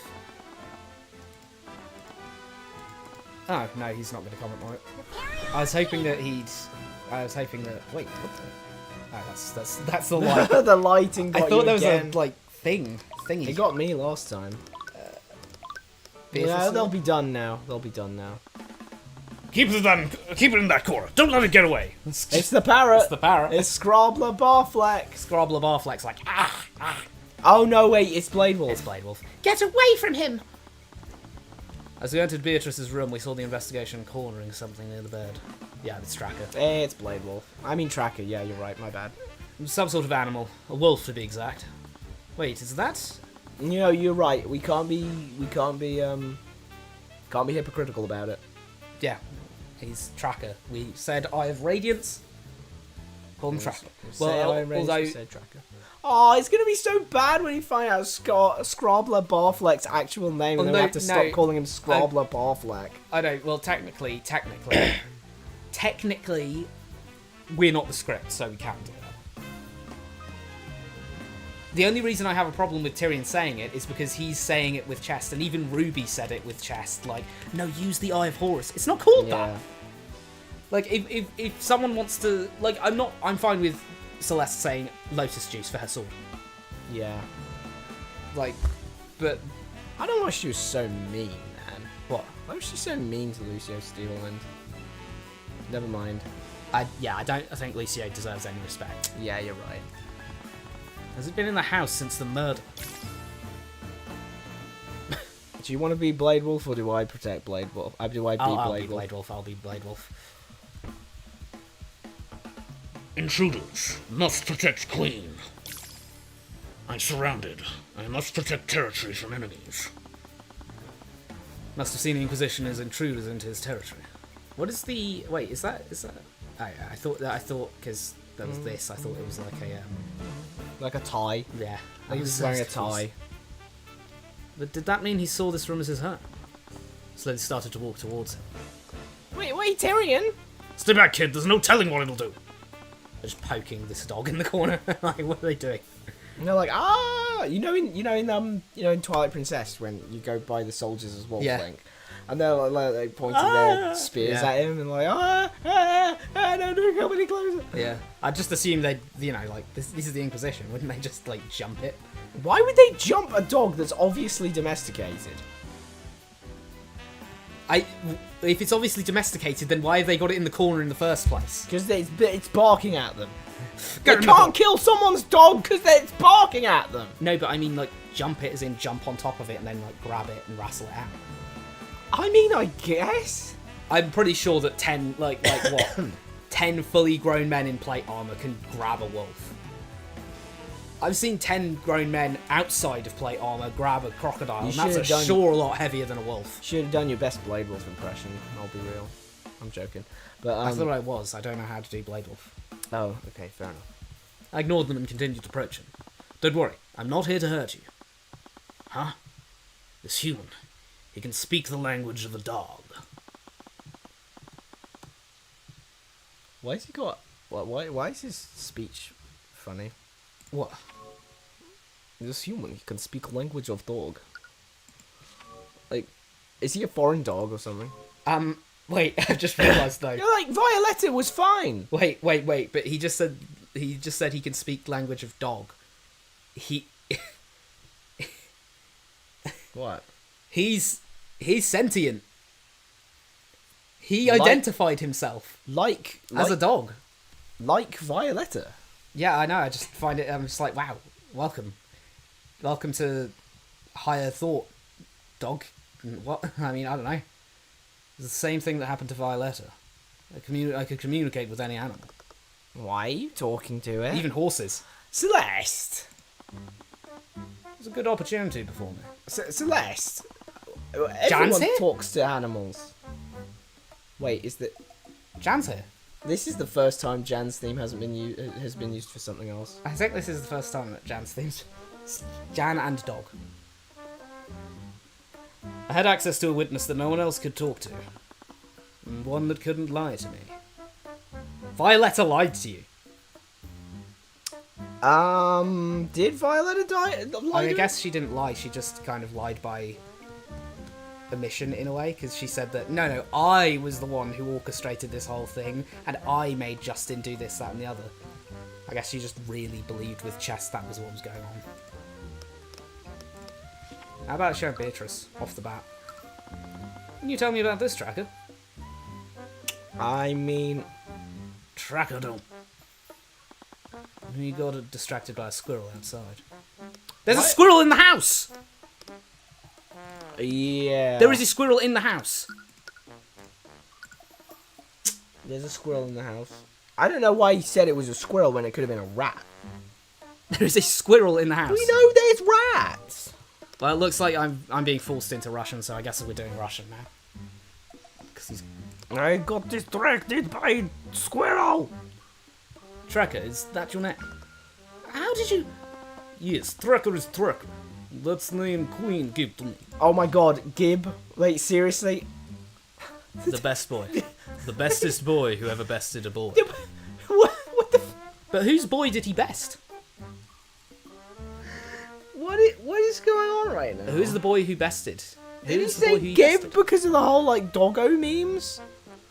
Oh, Gib cheeseburger or something like that. What? Also, apparently he is the best boy and the bestest boy who ever bested a boy. Yeah, he's the That best so boy. says Tyrion. He's a doggo. There you go. The thing I find frightening about Tracker is that his eyes turn into human eyes when he gets angry at something. Yeah, that is very weird. Tracker gestured to what he just got one of his paws up and just pointed full index. He could have done it with his head. Tracker gestured towards Leaf when he mentioned his queen. Called you his queen. Do you know him, Leaf? Yeah. Yes, You but shouldn't how? have said that out loud. How are you talking to it? I was so distracted by Tracker that I didn't realise how strange and seamless looked to everyone else. I'm a dog whisperer. No, Tyrion. That's not cool. When you did the thing with Queen, aka Violetta, yeah, you deliberately made Celeste run off Yeah. so that you'd be alone with the cat, so no one would see you talking to the cat. It almost feels like one of those. It feels like another abandoned plot thread of like, oh, he's being really secretive about it, and now he's just not. Like, we've got Orem's guards, Yeah. Leaf, Celeste. He's showing everyone that he can talk to dogs, bro. Never mentioned that before. You honestly expect us to believe something like that? But Tracker says he can understand him. He told him himself. Oh my god, wait. So familiar, he's a yeah. familiar. Oh, okay, familiar. You'd be like, oh my god. I was like, what? She's got the eye radiance. She's his queen. She's his familiar. Wait, how do you know that? What the? Well, what's wrong with his eyes? He's freaking me out. His eyes change all the damn time. More and more I wonder if Tracker is just a guy in a dog suit. So Leaf, how are you able to communicate with Tracker? Tracker's my familiar. Familiar, so you have the same magical bond Harold uses with his monkey. Familial bond is just everywhere, bro. Familial blonde. Well, she's blonde. Hey, fellow blonde. What's Shaka lacking? Familial bond allowed the caster to telepathically speak with their familiar. This must be how she could understand it. No, it allowed familial bond is the spell that allows them to bind together. That's just a natural thing. Yeah. Never mention him during questioning. Is it relevant to the investigation? I've been keeping him secret from my family. Suppose that makes sense. I don't really think Frigga would allow you to keep an animal and so on. But he allows a monkey in! Yeah. Look! Well, the monkey just hides behind him.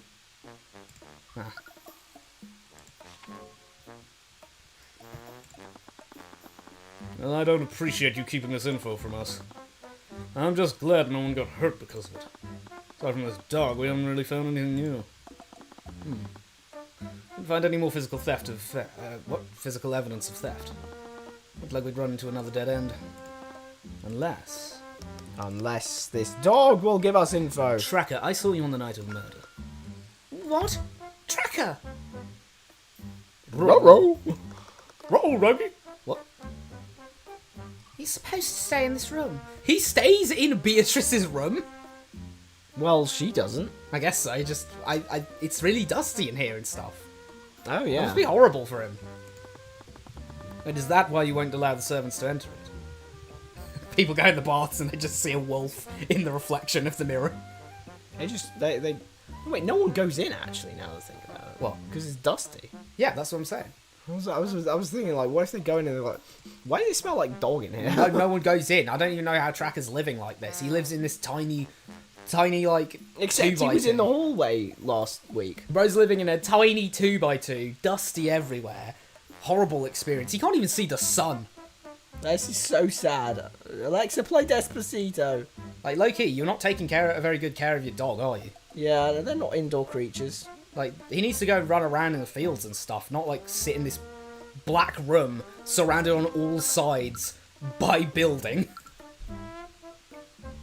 Like, what is he doing?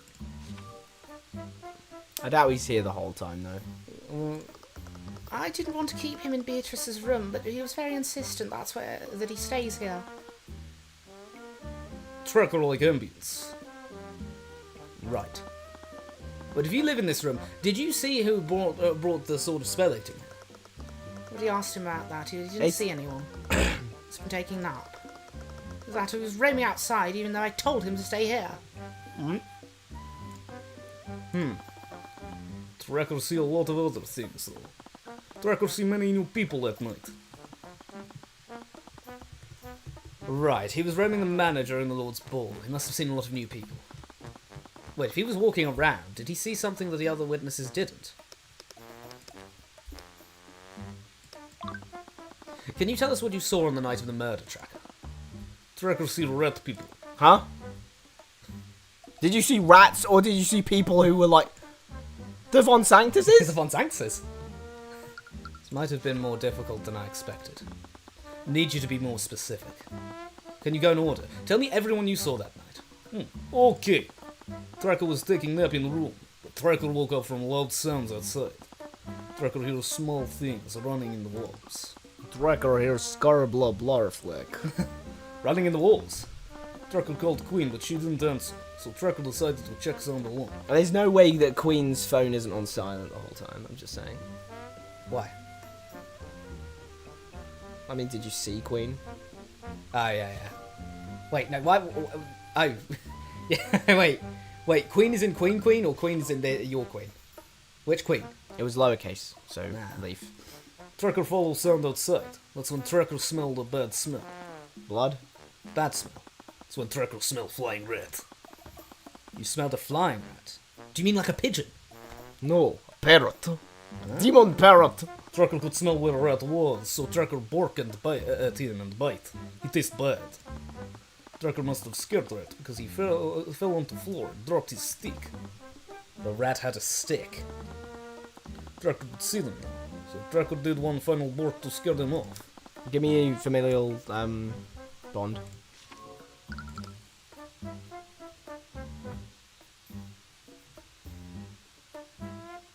Just spells, okay. What? Well, if Scrobler Barfleck was bitten by Tracker, Yeah. then I was thinking, would that also hit Beatrice? But it's only spells that do that. Dog bite is not a spell. Dog bite. Tracker bite. The rats were scared and they went back into walls. It went into the walls. So when Tracker picked up stick, rat dropped. Queen finally answered Tracker. She told him to go back to his room and hide. After a message, Tracker brings stick back to room for inspection. Do you remember what time this encounter happened? What is time? Whoa, that's deep. In Mother Russia, we have no time. Oh my god. Oh my god. What did he say, Tyrion? Did he say anything? I definitely saw something. Okay, let's try to take a moment to work through this. Tracker is an animal. Despite being able to speak with him, his use of words is very primitive. So you should carefully examine each of his statements. Me? What? Oh, that's a leftover. What? Like, do you remember in the OG version of this game, it was always in second Oh person? yeah, it was, yeah. That's a leftover for sure. That is leftover for sure. I was just like, what, me? Huh? What's going on? First thing he heard was small things running in the walls. What did Tracker hear when he woke up? Scrobler Barfleck, obviously. Duh. You recall that someone else observed something similar that night? I do recall that. Yeah, What if Jan. Heard rats running in the vents. Servants were complaining about rats running in the air vents. They sent me to take care of it. I don't want them running in the vents upstairs and I phoned us here. They had nowhere else to go, so I opened it up and put a rat trap down. Must have heard the rats that Jan mentioned. They weren't actually running in the walls, they were running in the vents. Next thing he did was call the Queen. She didn't answer. Why didn't Leaf answer Tracker's message? It's fair to Leaf, but she wasn't with him at the time. Must have called out to her telepathically. Leaf was created by Anti-Magic Field. Leaf was created by Leaf. Cogito ergo sum. Leaf was distracted by Leaf. It's the anti-magic field. Leaf didn't respond because she never got Tracker's message. What?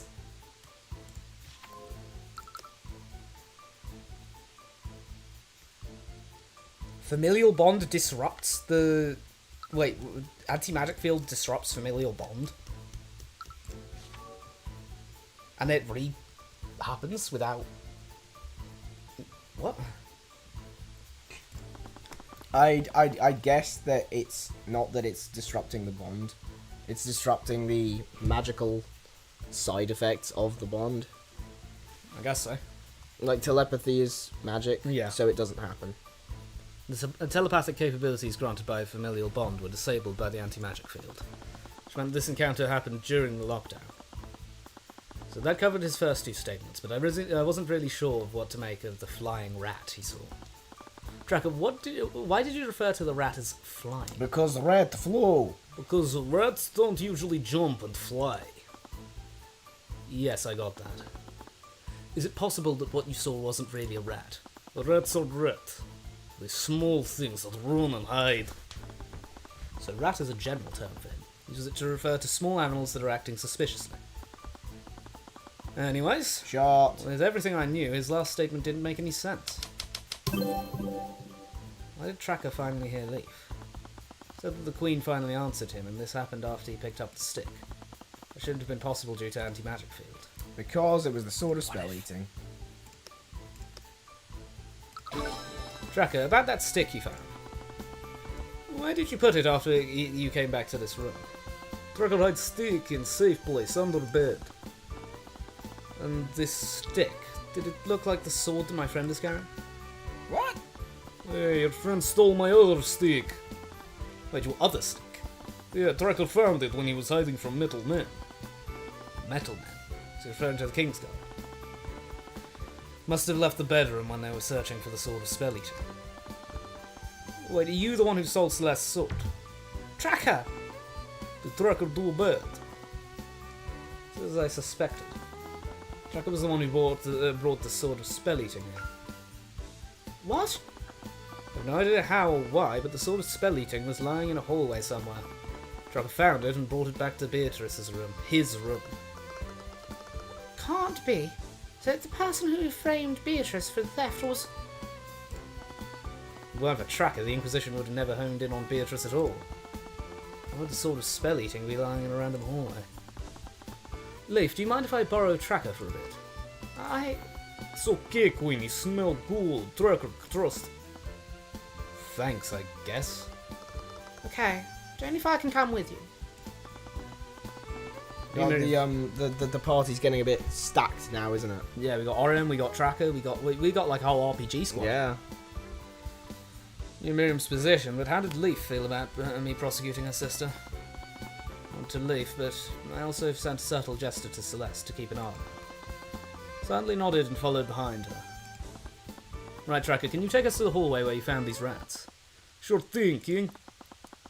Sounded like I'd received a promotion. King. That's Foreshadowing? it's foreshadowing, yeah. Yeah, that's foreshadowing, alright. It's the same hallway.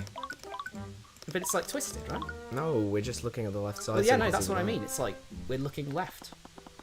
It's so bizarre. It's freaking me out.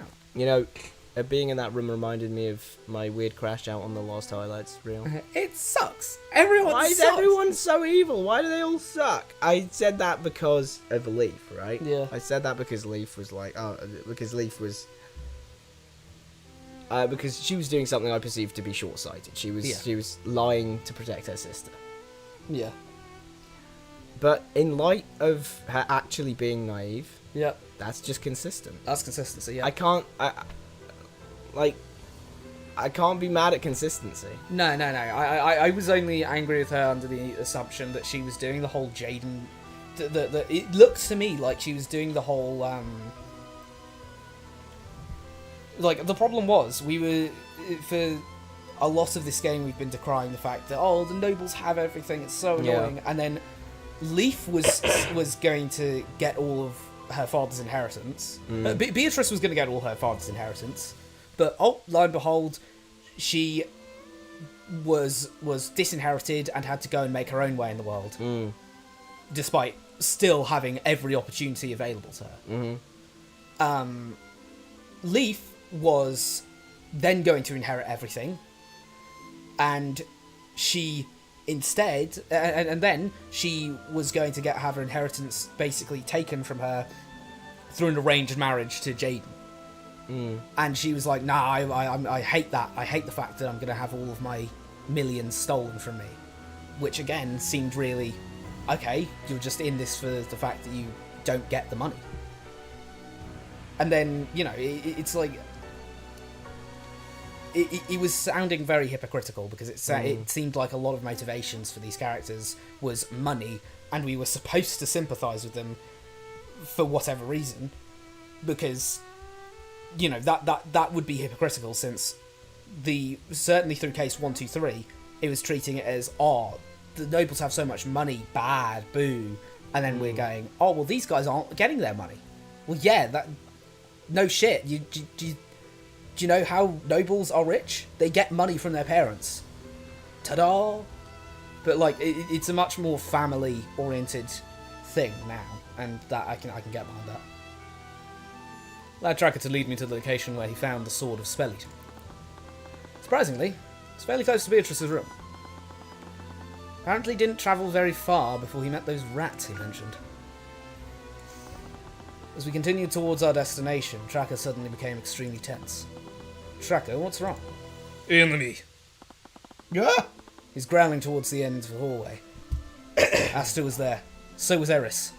But Asta was evil. We were just using Eris as a decoy evil. And she even get access to Frega Mountain. Oh? Before we even had a chance to react, Tracker jumped between Eris and me, began barking at her angrily. Oh dear. I want to know how evolution gave dogs the ability to smell demons. Everyone knows that dogs can detect evil. Tracker, stop that! It's just a thing. Leaf tried to calm Tracker down, but he was undeterred. Continued to bark at Eris, and it looked like it was taking all of Leaf's strength to hold him back. Asta, No offence, but like, What? a dog of that size. Leaf's lifts. Leaf's putting work in the gym. She's got that gem. My apologies, Mr. Cuthbert. I am deathly afraid of dogs. I understand why you're... Roof, roof, roof. Bark, bark, bark. I have to... Before I could get a word in, Asta quickly excused himself and ran down the hallway. See, he knows that Tracker knows he's evil. Oh my god, you're right. I'm terribly sorry, he's not usually like this. It's to be expected. I'm not sure why, but animals have always been able to see me for what I am. I'm not sure why, but animals have always disliked me. Animals. Any animal. Right? Humans somehow get the intelligence, but we lose any ability to see the demons.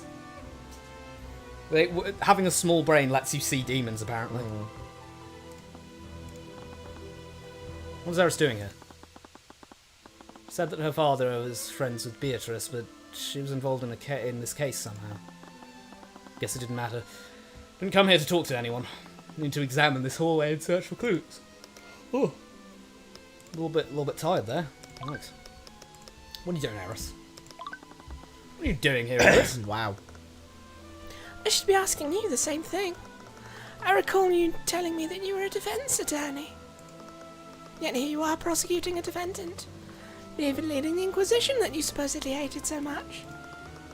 But to answer your question, I'm here on behalf of Beatrice. My sister.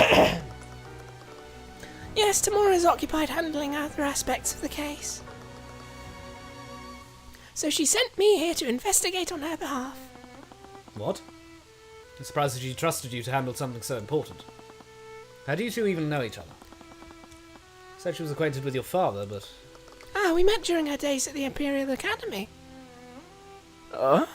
When you were 11. We both studied illusion magic together. I've always been a patron of hers. One in my position would be saddened to see her in this dreadful situation.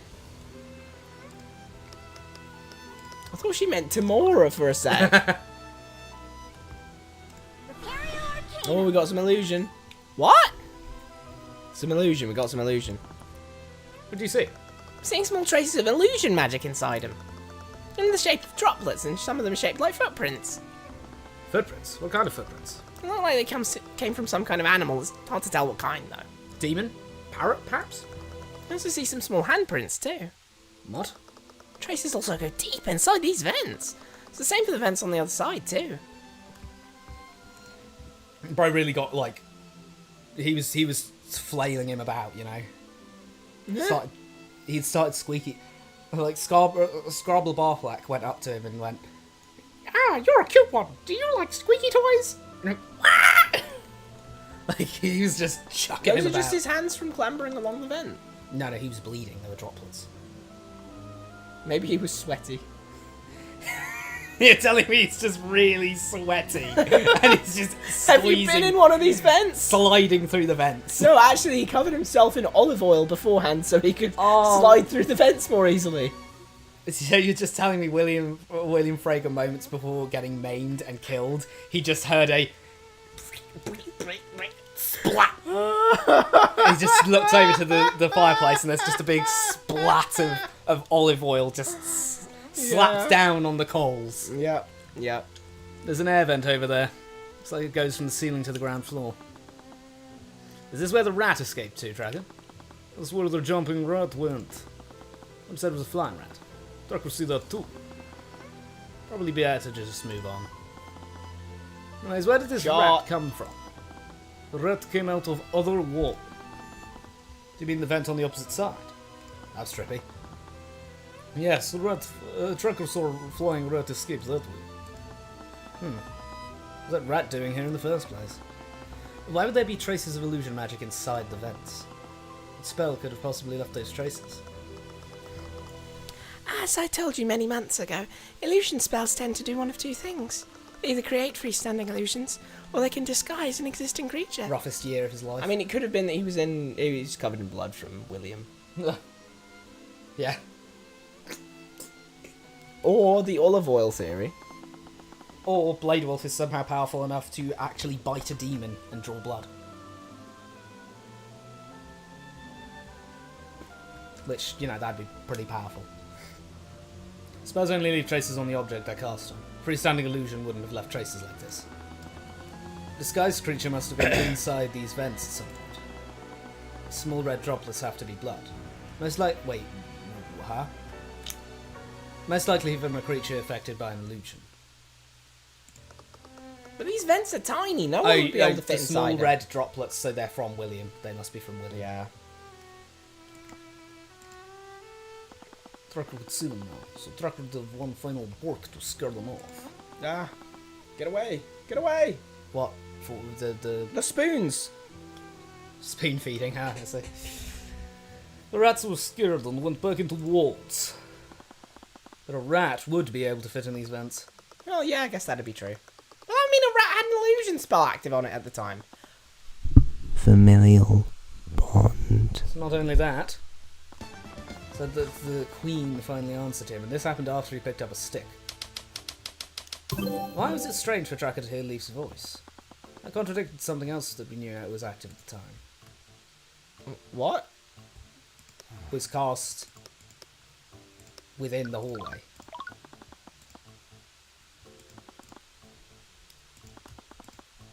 The sword of spell eating was...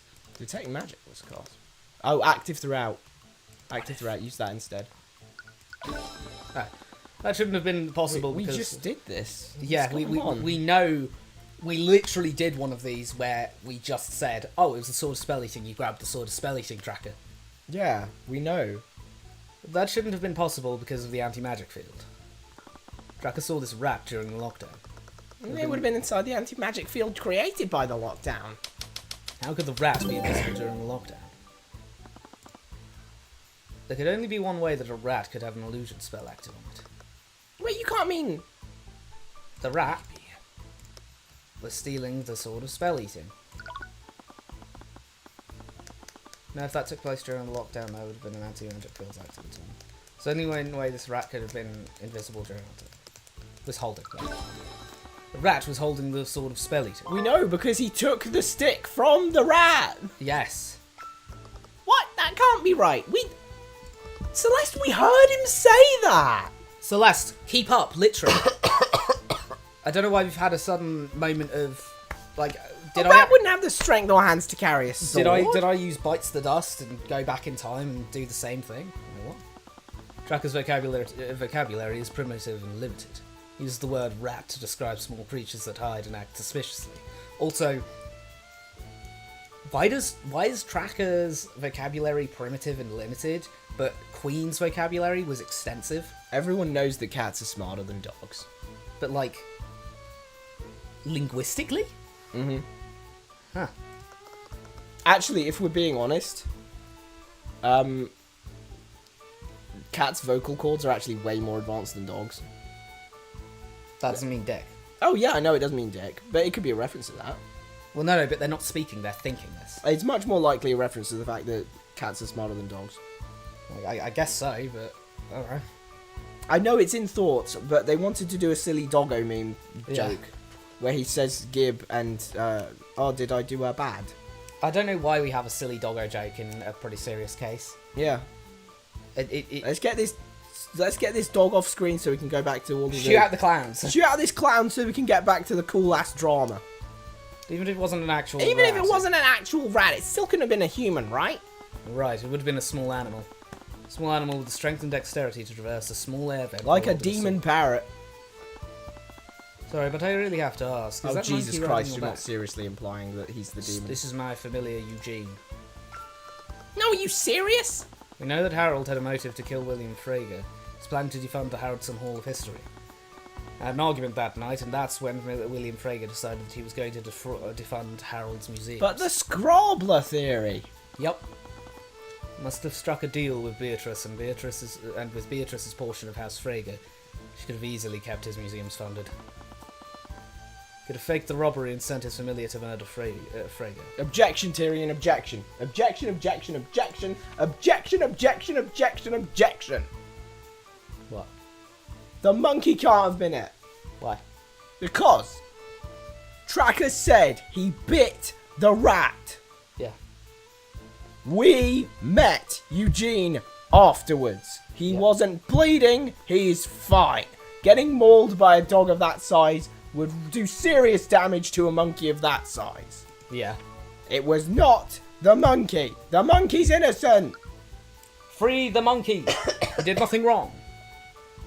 Also, what are we going to do? Arrest the monkey? Yes, we'll arrest the monkey. There's something else that Tracker said.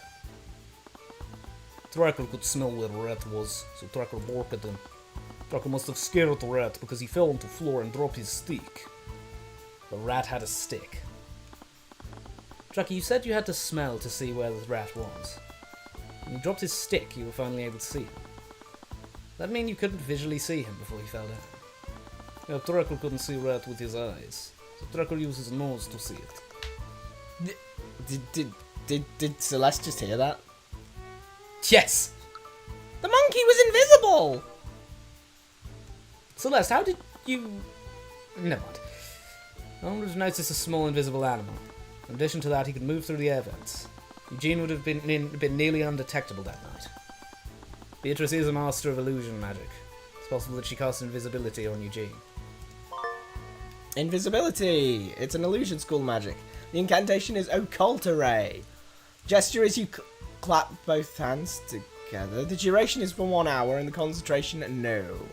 One of the highest forms of illusion magic, the spell makes the target creature or object completely invisible. While invisible, the target will be completely transparent and undetectable visually. If targeting a creature, the spell will also affect anything that the creature is wearing or holding. So she's just every so often... So quite literally, if we use Repario Arcanum in a room with Beatrice, we win the case. Scrabbler Barfleck is literally on her shoulder the entire time. Bro is just sitting there the whole case. I can't believe it happened. I can't believe it actually did happen, that the obvious clap thing was obviously... She muttered something under her breath, probably a mantra or something. Like, oh my god. Like, do you not know? Do you, Ruby Tamora, an attorney who specialises in magic crime, not know one of the most powerful forms of illusion magic? Is a requirement for which is clapping your hands together? Then there's the position of this So air she's vent. just resetting Scrabbler's invisibility every so often. Yep, he's just there kicking his legs out on top of her head, just like... looking like fucking Pauline from Donkey Kong. Bonanza. Like, straight up, just what's going on. Currently in the hallway just north of Beatrice's room. This air vent connects to the ground floor. If we line the two floor maps together, the vent must lead to the storage room. Right, the vent there curved upwards. This must be where it leads. According to Jan, that air vent led directly to William's study. It would have been the perfect route to enter William's study and leave undetected. But he wouldn't have needed to nullify the lock to enter that room. Why would he need to use the Sword of Spell Eating at all? Because of familial bond. Because of familial bond, they can telepathically communicate with each other. Harold probably needed Eugene to hold the sword so he could tell him exactly where to go. Sword's magic effect affects anyone magically connected to the wielder, and familial bond connects them magically. Makes sense now. Harold could have easily faked the robbery to take suspicion No, the off him. reason he needed it is because of the lockdown and the anti-magic fields. He also couldn't have faked the robbery because the robbery happened with a massive evocation spell. It wasn't using the thing. It's even possible that he was lying about how the display. What glass did you was do shattered. then? Throw a grenade in there? He threw an evocation bomb. Would have known Lord Harold's... Wait, no, hang on! Don't just hand wave. Oh, he probably just lied about the fact that there's evocation traces all over the unbreakable glass. So, what did he just goad William? Did he just goad Lucio Steelwind into flinging a meteor at the thing, or what? I've known Lord Harrison for many years. I can't believe he'd be involved in this. May have known Harold for a long time, but she'd never read his thoughts. Thoughts could be very hostile and rude despite his kind expression. He's very good at hiding what he was truly feeling. Beatrice, there's no way she'd participate in a plan like this. Look, Leaf, I know you don't want to suspect your sister, but Beatrice would never trust anyone enough to work together like this. she's completely blind. She wouldn't have much of a choice. She's not the type of person to trust her accomplice to stay quiet. She wouldn't leave a loose end open like that.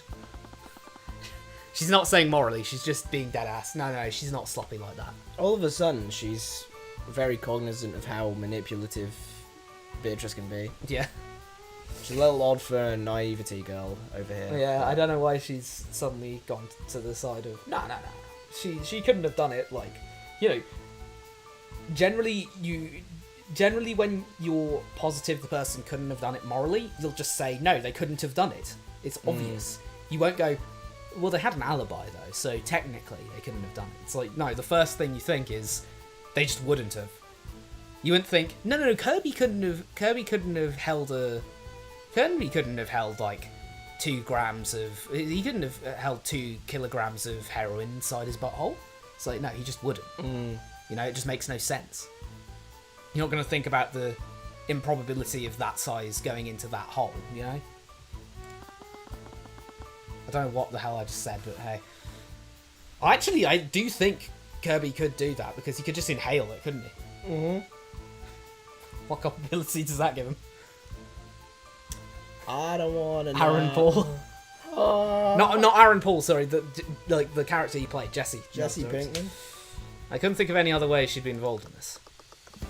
Anyways, Shot? we're finished here, aren't we? Yes. Thank you for lending Tracker to us, Leaf.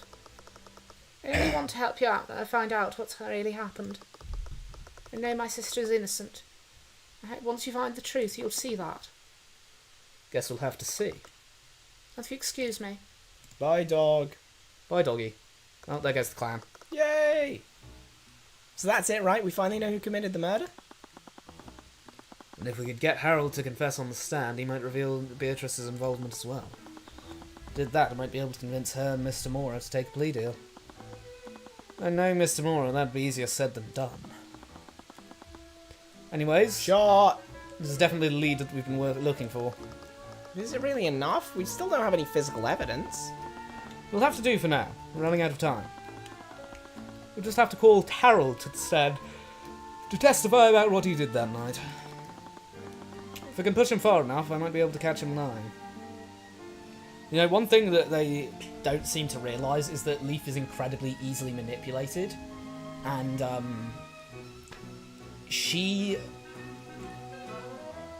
Leaf is incredibly easily manipulated, and Beatrice is supposedly a master manipulator. So why, in fact, doesn't she just do this? 1, convince Leaf that it's very imperative that she, you know, she was forced into this, that, and the other regarding their father. 2, admit she's an accomplice. 3, get the money from Leaf. Leaf is like Mokuba. Could you run that by me again? So Leaf's like Mokuba, right? She's really undyingly loyal to her sister. Seems it. If Beatrice is a master manipulator, she can somehow, and she really did act as an accomplice, she could easily just convince Leaf, hey, you'll give me my money, right? Even though Yeah. Slayer's law. Yeah. Because there's nothing about the fact that, well, once she inherits it, she can just give her the money. Yeah. All I'm saying is, I still think the Scarborough Barfleck thing is the Scarborough Barfleck thing is real. I don't think Harold's involved at all. Because if he was, then Beatrice the could just get her monkey money. would be injured. Yeah, absolutely. If I can push him far enough, I might be able to catch him lying. I doubted it would be that easy. Clearly had a good poker face. Just how much would he be able to hide his true thoughts? Already gave my statement to the Inquisition. Is this testimony really necessary? Sorry, old timer. My orders came straight from the prosecutor. Going to need you on the stand today. I see. I'll do what I can to help. My turn is over. My turn is over, Yugi.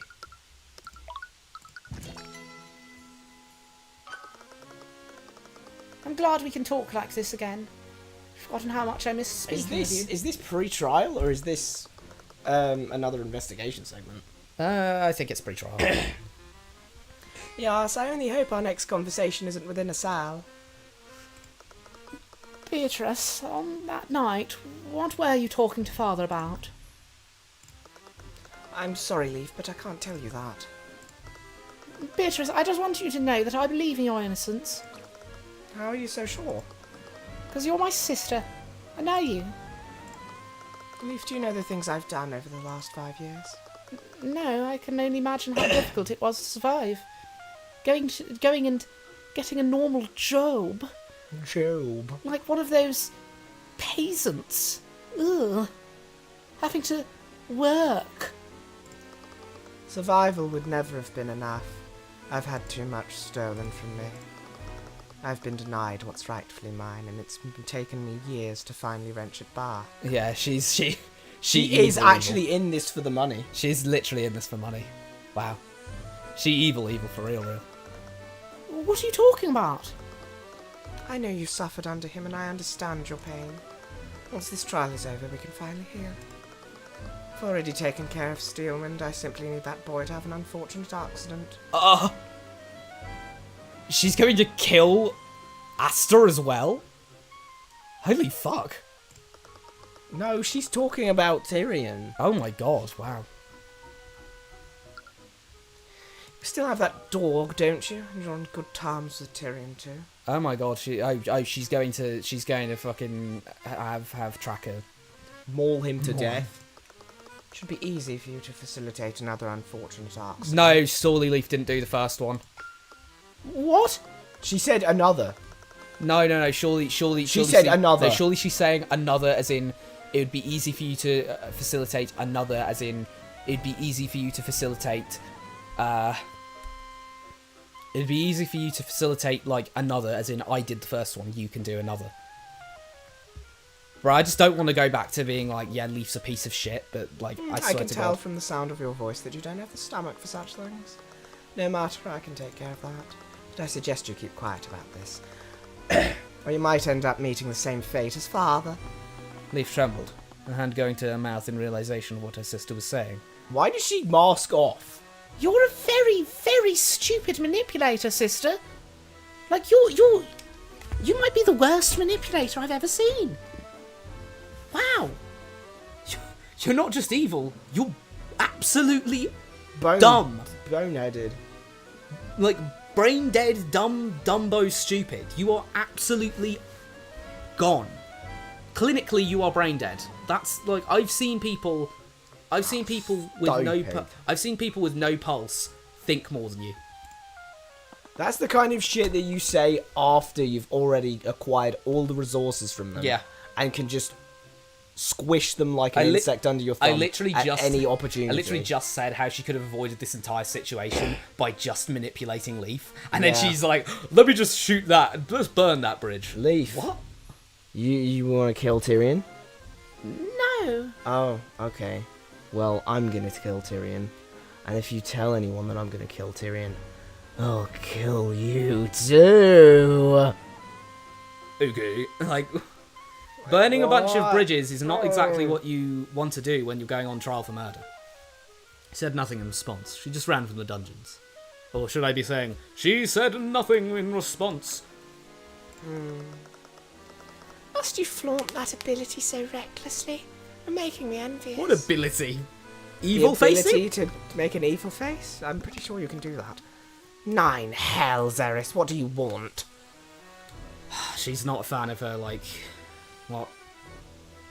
Stepdaughter or something? I don't know. You think she's married to Satan? Well, I mean, technically as a witch, yeah. Why wouldn't I want to see my favourite little mole rat? They have weird, affectionate terms for each other in hell, don't they? My favourite little mole. My favourite little mole rat. Was he gonna... Oh What my is- god, because moles, can't, 'cause moles see. can't see, that's funny. Jesus Christ. But mole rats can. Well, yeah, they can, but you know the idea of I know, it is- just mole rats are quite... I love... Why wouldn't I want to see my favourite little blind bitch? Yeah.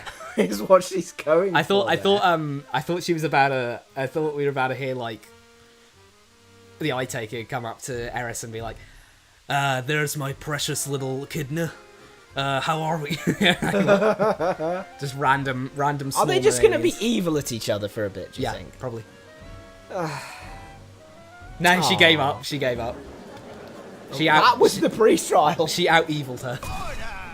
You know what I find absolutely insane? We got through that trial segment and And the investigation investigation. segment in the same stream. Yeah. We've still got a little time to start trial 2. Yeah. I mean, I think it's just... I think it's because a lot of it was... A lot of it's been fairly, like... I really don't know what to think about this case so far. I mean, I'll give more in-depth thoughts after we finish it, but, like, my thoughts on the case so far are kind of very mixed in the sense that I think... Is almost now I can actually kind of see the maybe the monkey did do it, but like it's obvious that no she's got It's demon. Scarbler. It's Scrabble Barfleck. But that's only because we've been given so much time to stew with Scrabler. It's obviously Scrabler, and we got the invisibility spell, which is the clap the hands together. So it's obvious that Scrabler is again, backpacking. And the thing is, there's no reason to keep doing it. What if Scrabble looks like a mole rat? And she's like, "How's my favourite little mole rat?" She was and then literally she's just talking to the Scrabble. Scrabble's just there. Nice to see you too, Eris. He's the executor. Oh my god! My god, man. Why are you taking the piss?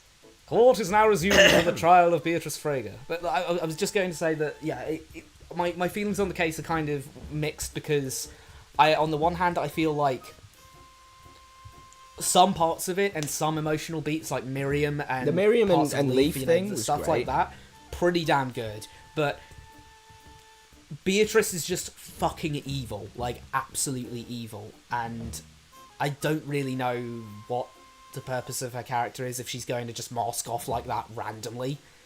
Like, we're not going to We get should have seen that we're not- during the breakdown. Yeah, we're not going to get any big breakdown where, like, Miriam and Leaf have to see that their sister is completely batshit insane, evil. She just kind of went, anyway, I'm evil. It's like, Anyway, what? I'm evil. Okay. Hi, everyone. It's And- me. I'm evil. It's like, we don't need to... Eh? Oh, I thought you were taking the mic. What? When you were going, hey. No, I was just going. Mm. I was just doing that as because I was going to say that I was charging up my sentence. Okay.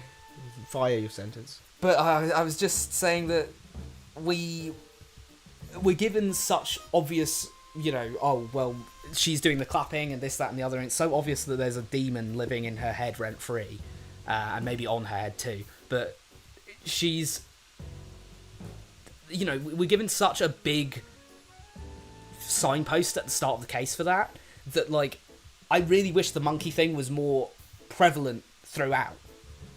That it was like, it's as I said before about Ace Attorney, there's usually a pretty good argument that the prosecution gives, which is why why it's so hard to be like, how did it actually happen? Because there's this pretty good argument, and then you think, okay, well, this must be wrong in some way.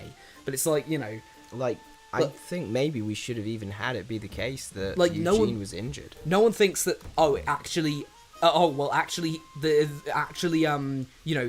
in case 1-4, he fired off into the water, then jumped off, Yeah, it sounds like and obvious did BS all of that. at the It's time. like, well, that's ridiculous. No one would think that's what happened. And you'd think, and not to mention, the prosecution gives the pretty good argument of, well, look, he's out on the boat.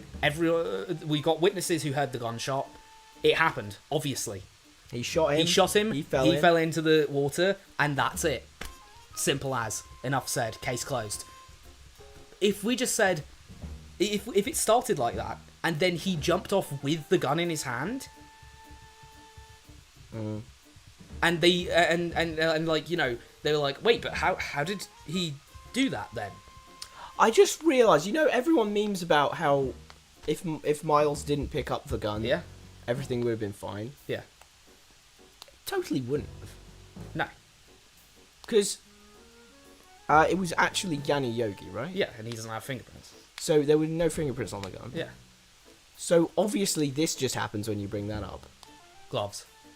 Well, he wiped the fucking gun down, didn't he? Yeah, wipes the gun. Didn't he, Mr. Gloves. Right? He wiped down the gun after. Is that even any argument Yeah. at all? It's not an argument. It's not. It would just be like, okay. It's like, God, Von Karma must have seen that and been like, bro, that is wow. lucky as hell. Yeah. That actually works out well for me. Like, what? There's not like you. Why did he pick up the gun? What a dumbass. And that's kind of what I'm feeling here. It's so obvious that there's this whole demon plot line. It's way too front and center.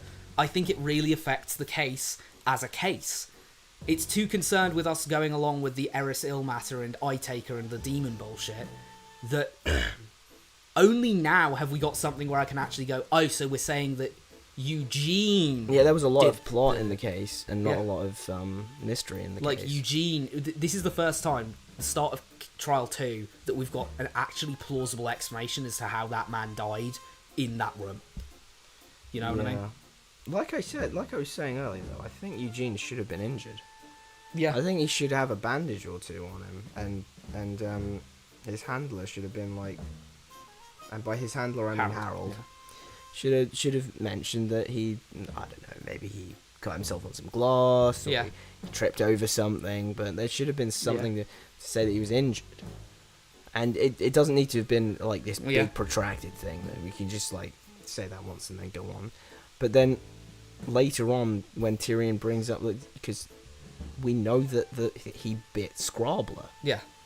So when he brings that up, he's like, oh, that's why Eugene was injured. I always thought it was a little funny that he said he tripped over a flipping rock or something. Yeah. I always thought it was a little funny, but now I know he was bitten by this dog. Yeah. That would have us going like, oh, okay, Like- I think we see where this is going. And I know it's kind of like, Also, this has been a very why have we flippy not- floppy. You know thing. something that's like making me like very angry and upset? What? The fact that this is a known magical case, and despite the fact that this is a known magical case, we have not gone through the, quote, standard procedure of acquiring at least the defendant's spell compendium. Yeah, I don't know what happened to Not- Spell Compendia. We should have the persons of interest as Spell well. Compendia I wanna disappeared know after what- case 2. I want to know what Harold's capable of. I want to know what Harold's capable of. Maybe I wanna we'll know get what what Leaf is capable of. I want to know what Beatrice is capable As Arthur of. says, maybe Foreshadowing is a literary device. Could turn out that way. Court Anyway, is now resumed for the trial of Beatrice Frege. Let us review yesterday's proceedings. Which was actually today, not even last week. Yep. There was much debate over William Frege's inheritance. More specifically, it was unknown whether the defendant had any claim to her father's inheritance. The detail was crucial in determining whether the defendant even had a motive to commit the murder. Luckily, the victim's will was supposedly read earlier today, but it is now part of the public record. What were the results of the will reading, Mr. Cuthbert? William Frege was planning to leave all of his assets to Jaden von Sanctus, his hopeful son-in-law. Which is unquestionably a dick move. Yeah. He was actually going to leave Leaf and... Oh, not Leaf. He was actually going to leave Miriam and Beatrice. Well, I mean, I don't really like Beatrice. But he was going to leave Miriam with He was going to nothing. leave all special Miriam. He was going to leave Miriam No with inheritance. nothing. That's crazy. You know, that actual, literal, in-story child who's done nothing wrong. However, this was predicated on the condition that Jaden marry the victim's daughter, Leaf. It's clear to anyone present that Leaf would never follow through on this engagement. If the engagement was not made in 6 months, William Frege's assets would be divided among his 3 daughters. I see. There was no mention of the Was that defendant's even disinheritance. What? You know lots about words. If engagement was not made within 6 Should that months... have been amongst? Nah, I think common parlance nowadays, it can be among. Yeah, fine. I see, so there was no mention of the defendant's disinheritance. Correct, Your Honour. This means the defendant did have something to gain from the victim's death. Your Honour, despite the confusion around the victim's inheritance, there's still very little physical evidence that implicates my client. Then who did it, Chome? May I remind you that Frege was not telling the truth in yesterday's proceedings. That itself is extremely suspect. Can you hit me with the log? May I remind you that Miriam Frege was not telling the truth? When was that ever part of the court record? We found out after the fact, but like that was between proceedings. Yeah. We can't use that as evidence yet. We have to establish it. That's true. And William William Frege was clearly not above manipulation and lying. You can't prove that she knowingly gave false testimony. I'll admit that I can't prove that. I'll also admit there's a lack of apparent... The judge is physical up there evidence. going like, oh, what are you two talking What are you about? talking about? I also admit there's a lack of apparent physical evidence to substantiate our case, which is why the prosecution would like to call Harold Haraldson onto the stand. Lord Haraldson. Whoa, hold on a second. So we're calling him to the stand. Yeah. Doesn't that mean that Ruby gets to cross-examine him? Maybe she will. Sword and spell eating clearly plays a larger role in the murder, and its theft is one of the few pieces of physical evidence in this case. As the gallery's curator, I believe he can further elaborate on how the sword was stolen that night. More specifically, I could find out more about what he did on the night of the murder. I see. Bailiff, please escort Lord Haraldson onto the stand. Witness, please state your name and occupation for the court. Of course. My name is Harold Haraldson. Harold, where's the monkey? Oh. Where's the monkey, Harold? Disappeared. We know that your monkey was not part of the crime, but you know Tyrion thinks it is right now because he hasn't dreamed up Scrabble Barfleck yet. I'm the owner and curator of the Haraldson Hall of History, located in Hobarth. It's quite the alliterative occupation. Harold, could you please testify to the court about how you discovered the sword? Give me a log real quick. Oh, what I missed there! Look, I am the owner and curator of Haraldson, located, not housed. That's it. Come on, they missed a trick there. Harold, could you please testify to the court about how you discovered the sword of spell eating was stolen? If it'll help. I was keeping an eye on my gallery's Really, it's exhibits a noble. when I realised that my familiar hadn't returned. It's the noble version. Called to him telepathically, but he didn't respond. Became worried, so I went around the manor to search for him. About an hour later, I returned to the gallery and discovered that the exhibit holding the sword of spell eating was completely destroyed. The artifact was missing, so I reported the crime to the knights at the ball, and they activated a discreet lockdown. Luckily, we found the sword and my familiar later that night. We went to search for your monkey. That's why you didn't witness the theft? Yes, the thief was probably waiting for me to leave. He must have wanted to commit the crime without anyone seeing him. All his testimony is completely full of it. Search for Eugene must have been a cover that he's using to hide his actions that night. How do you prove that? How do I prove that? Very well. Mr. Mora, you may begin your cross-examination. Never mind. Are you referring to Eugene? Eugene Haraldson, Your Honour. It's the name of the witness is familiar. Yes, Eugene's a spry orangutan monkey. Orangutan monkey. Yes. Lucas is a spry fish cat. I think Queen might have been a cat tiger. I think Tracker Is he a bear dog? or a dog bear. He helps me with our day to day. I see. Anyways, Sure. you said he hadn't returned. Does this mean that he's left you earlier in the night? Yes, he always likes to explore large buildings like the Frege Manor. Usually doesn't leave for that long. You know, if dogs like don't have very good vocabularies and cats, like like Queen, speak like that. What's that? What's a monkey speak like? Monkeys have got pretty big brains. They speak like... Did you think that you could go into their thoughts and they're hitting you with some sesquipedalian loquaciousness? Tyrion would have been bamboozled by his intelligence. He would have been unable to understand it. He's just speaking too good. Does he typically ignore you like that? Sometimes. He's a young boy, so he likes to have his privacy. How old is this monkey I anyway? try not to pry, but I was wary of what would happen if a noble or a knight came across him. 20. It's 20. So an exceptionally old monkey. How old? How long do orangutans live? Orangutans generally live, I think, a little shorter than humans. So we're looking at someone, if we're converting to human years, not always the best. But this is a monkey.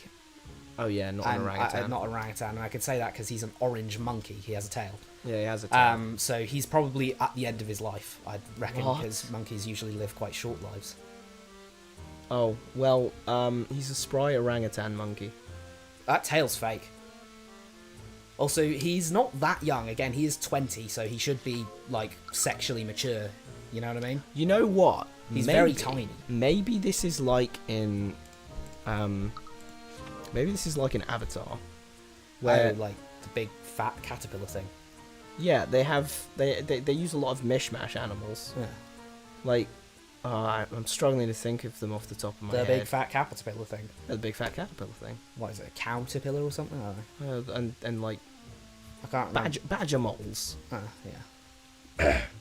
Now, weirdly enough, they do literally just refer to them as like badger mole. Like, but those are the only animals in the Yeah. setting. It's not like there are badgers and moles and Yeah, badger it's moles. just- There just yeah, are badger badger moles, moles, yeah. and no badgers or moles.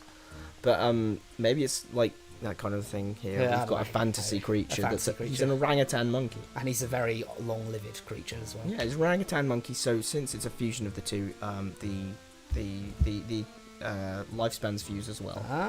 Even longer. So he even though he's 20, he's gonna live till he's like 200. Okay. Try not to pry, but I was wary of what would happen if a noble or knight came across him. Usually knows not to bother people, but you never know what might happen. You left the gallery room? Yes. As I said, I was worried about something might happen to Eugene. Where did you go during your search? Eugene usually knows to stare at people's bedrooms, so I went downstairs and searched for him there. Checked the bathroom, sitting room, and courtroom. And then I finally checked the kitchen and pantry. I've gone there to steal some snacks. You didn't find him in any of those places? No, I didn't. If I recall correctly, the glass was completely shattered. This is despite the presence of several abjuration spells that protected it. Yes, it would have taken an extremely powerful spell to break it like that. As you saw, the glass display was shattered into pieces. Ronald told me that the thief shattered the glass while all the protective wards are active. If he was involved, could he have just been lying? Well, I thought the protective wards. I thought it didn't work like that. Like even when you open the case, the protective wards are still active. Did he say that? I think so, because that was why he was saying. Because I swear Tyrion said, "Oh, could they have just opened it? Could they have just unlocked it and then blown up the glass to make it look like they'd just blown through?" And he was like, "No. The wards are just up. Like the opening isn't, you know." Doesn't deactivate The wards. It just means you can go and grab the thing inside. Like the wards are still up. So like, alright, maybe he's just hoping he could have dispelled them somehow. Does it turn this bulletproof glass unbulletproof? The sword of spell eating makes its wielder immune to magical effects. What use would have lockdown been? Honestly, not much. Wielder would have been immune to anti-magic fields and the spells that prevented people from leaving. From that point, Kingsguard just wanted to activate it for a good measure. Which literally would have negatively affected them, but not the... Yeah, for good measure, but, like, I mean, it's a stupid move. Yeah, that it's is a stupid crazy. move, but can, well, like, it's at some point you think, can you blame someone for doing this routine thing? Yeah, I guess so. Like... His statement just now was missing some details. He just asked for something I could use against him. How did you find Eugene? How did you eventually find Eugene that night? For an hour of silence, he finally responded to my telepathic messages. He took with me in the gallery before we went to search for the sword. This would have been after the theft was reported. Yes. He would have had to pick up Eugene after he murdered the Duke. This must have been the alibi they're using to account for the time that no one could see Eugene. Anyways, this detail could be extremely important. Add it to your testimony, witness. Harold? Yes, of course, Harold. Witness, he's not even allowing that. No, he will only be referred to as Harold. I am Harold. Not even witness, not even a formal title like that. Well, we can... Actually, should we, like, present and then... So that we can open on not having to present? What, it's, what are we... Did you press all the statements? His statement just now was missing some details. How did you eventually find the sword of spell eating? Kingsguard and I slowly checked through each room of the manor. For about an hour we finally found the artifact under the bed in the defendant's room. It's been where Tracker hides his sticks that he finds. Now that I thought about it, he probably sold Celeste's sword too. Anyways, Short. this detail could be extremely important. Please add to your testimony, witness. Harold. Witness. He says that he says that he went around the manor to look for Eugene. Do you think he's telling the truth? Maybe, but his so-called search for Eugene gave him a good excuse to be unaccounted for. It's a decent alibi, but it's not without its flaws. Just needed to poke some holes into it.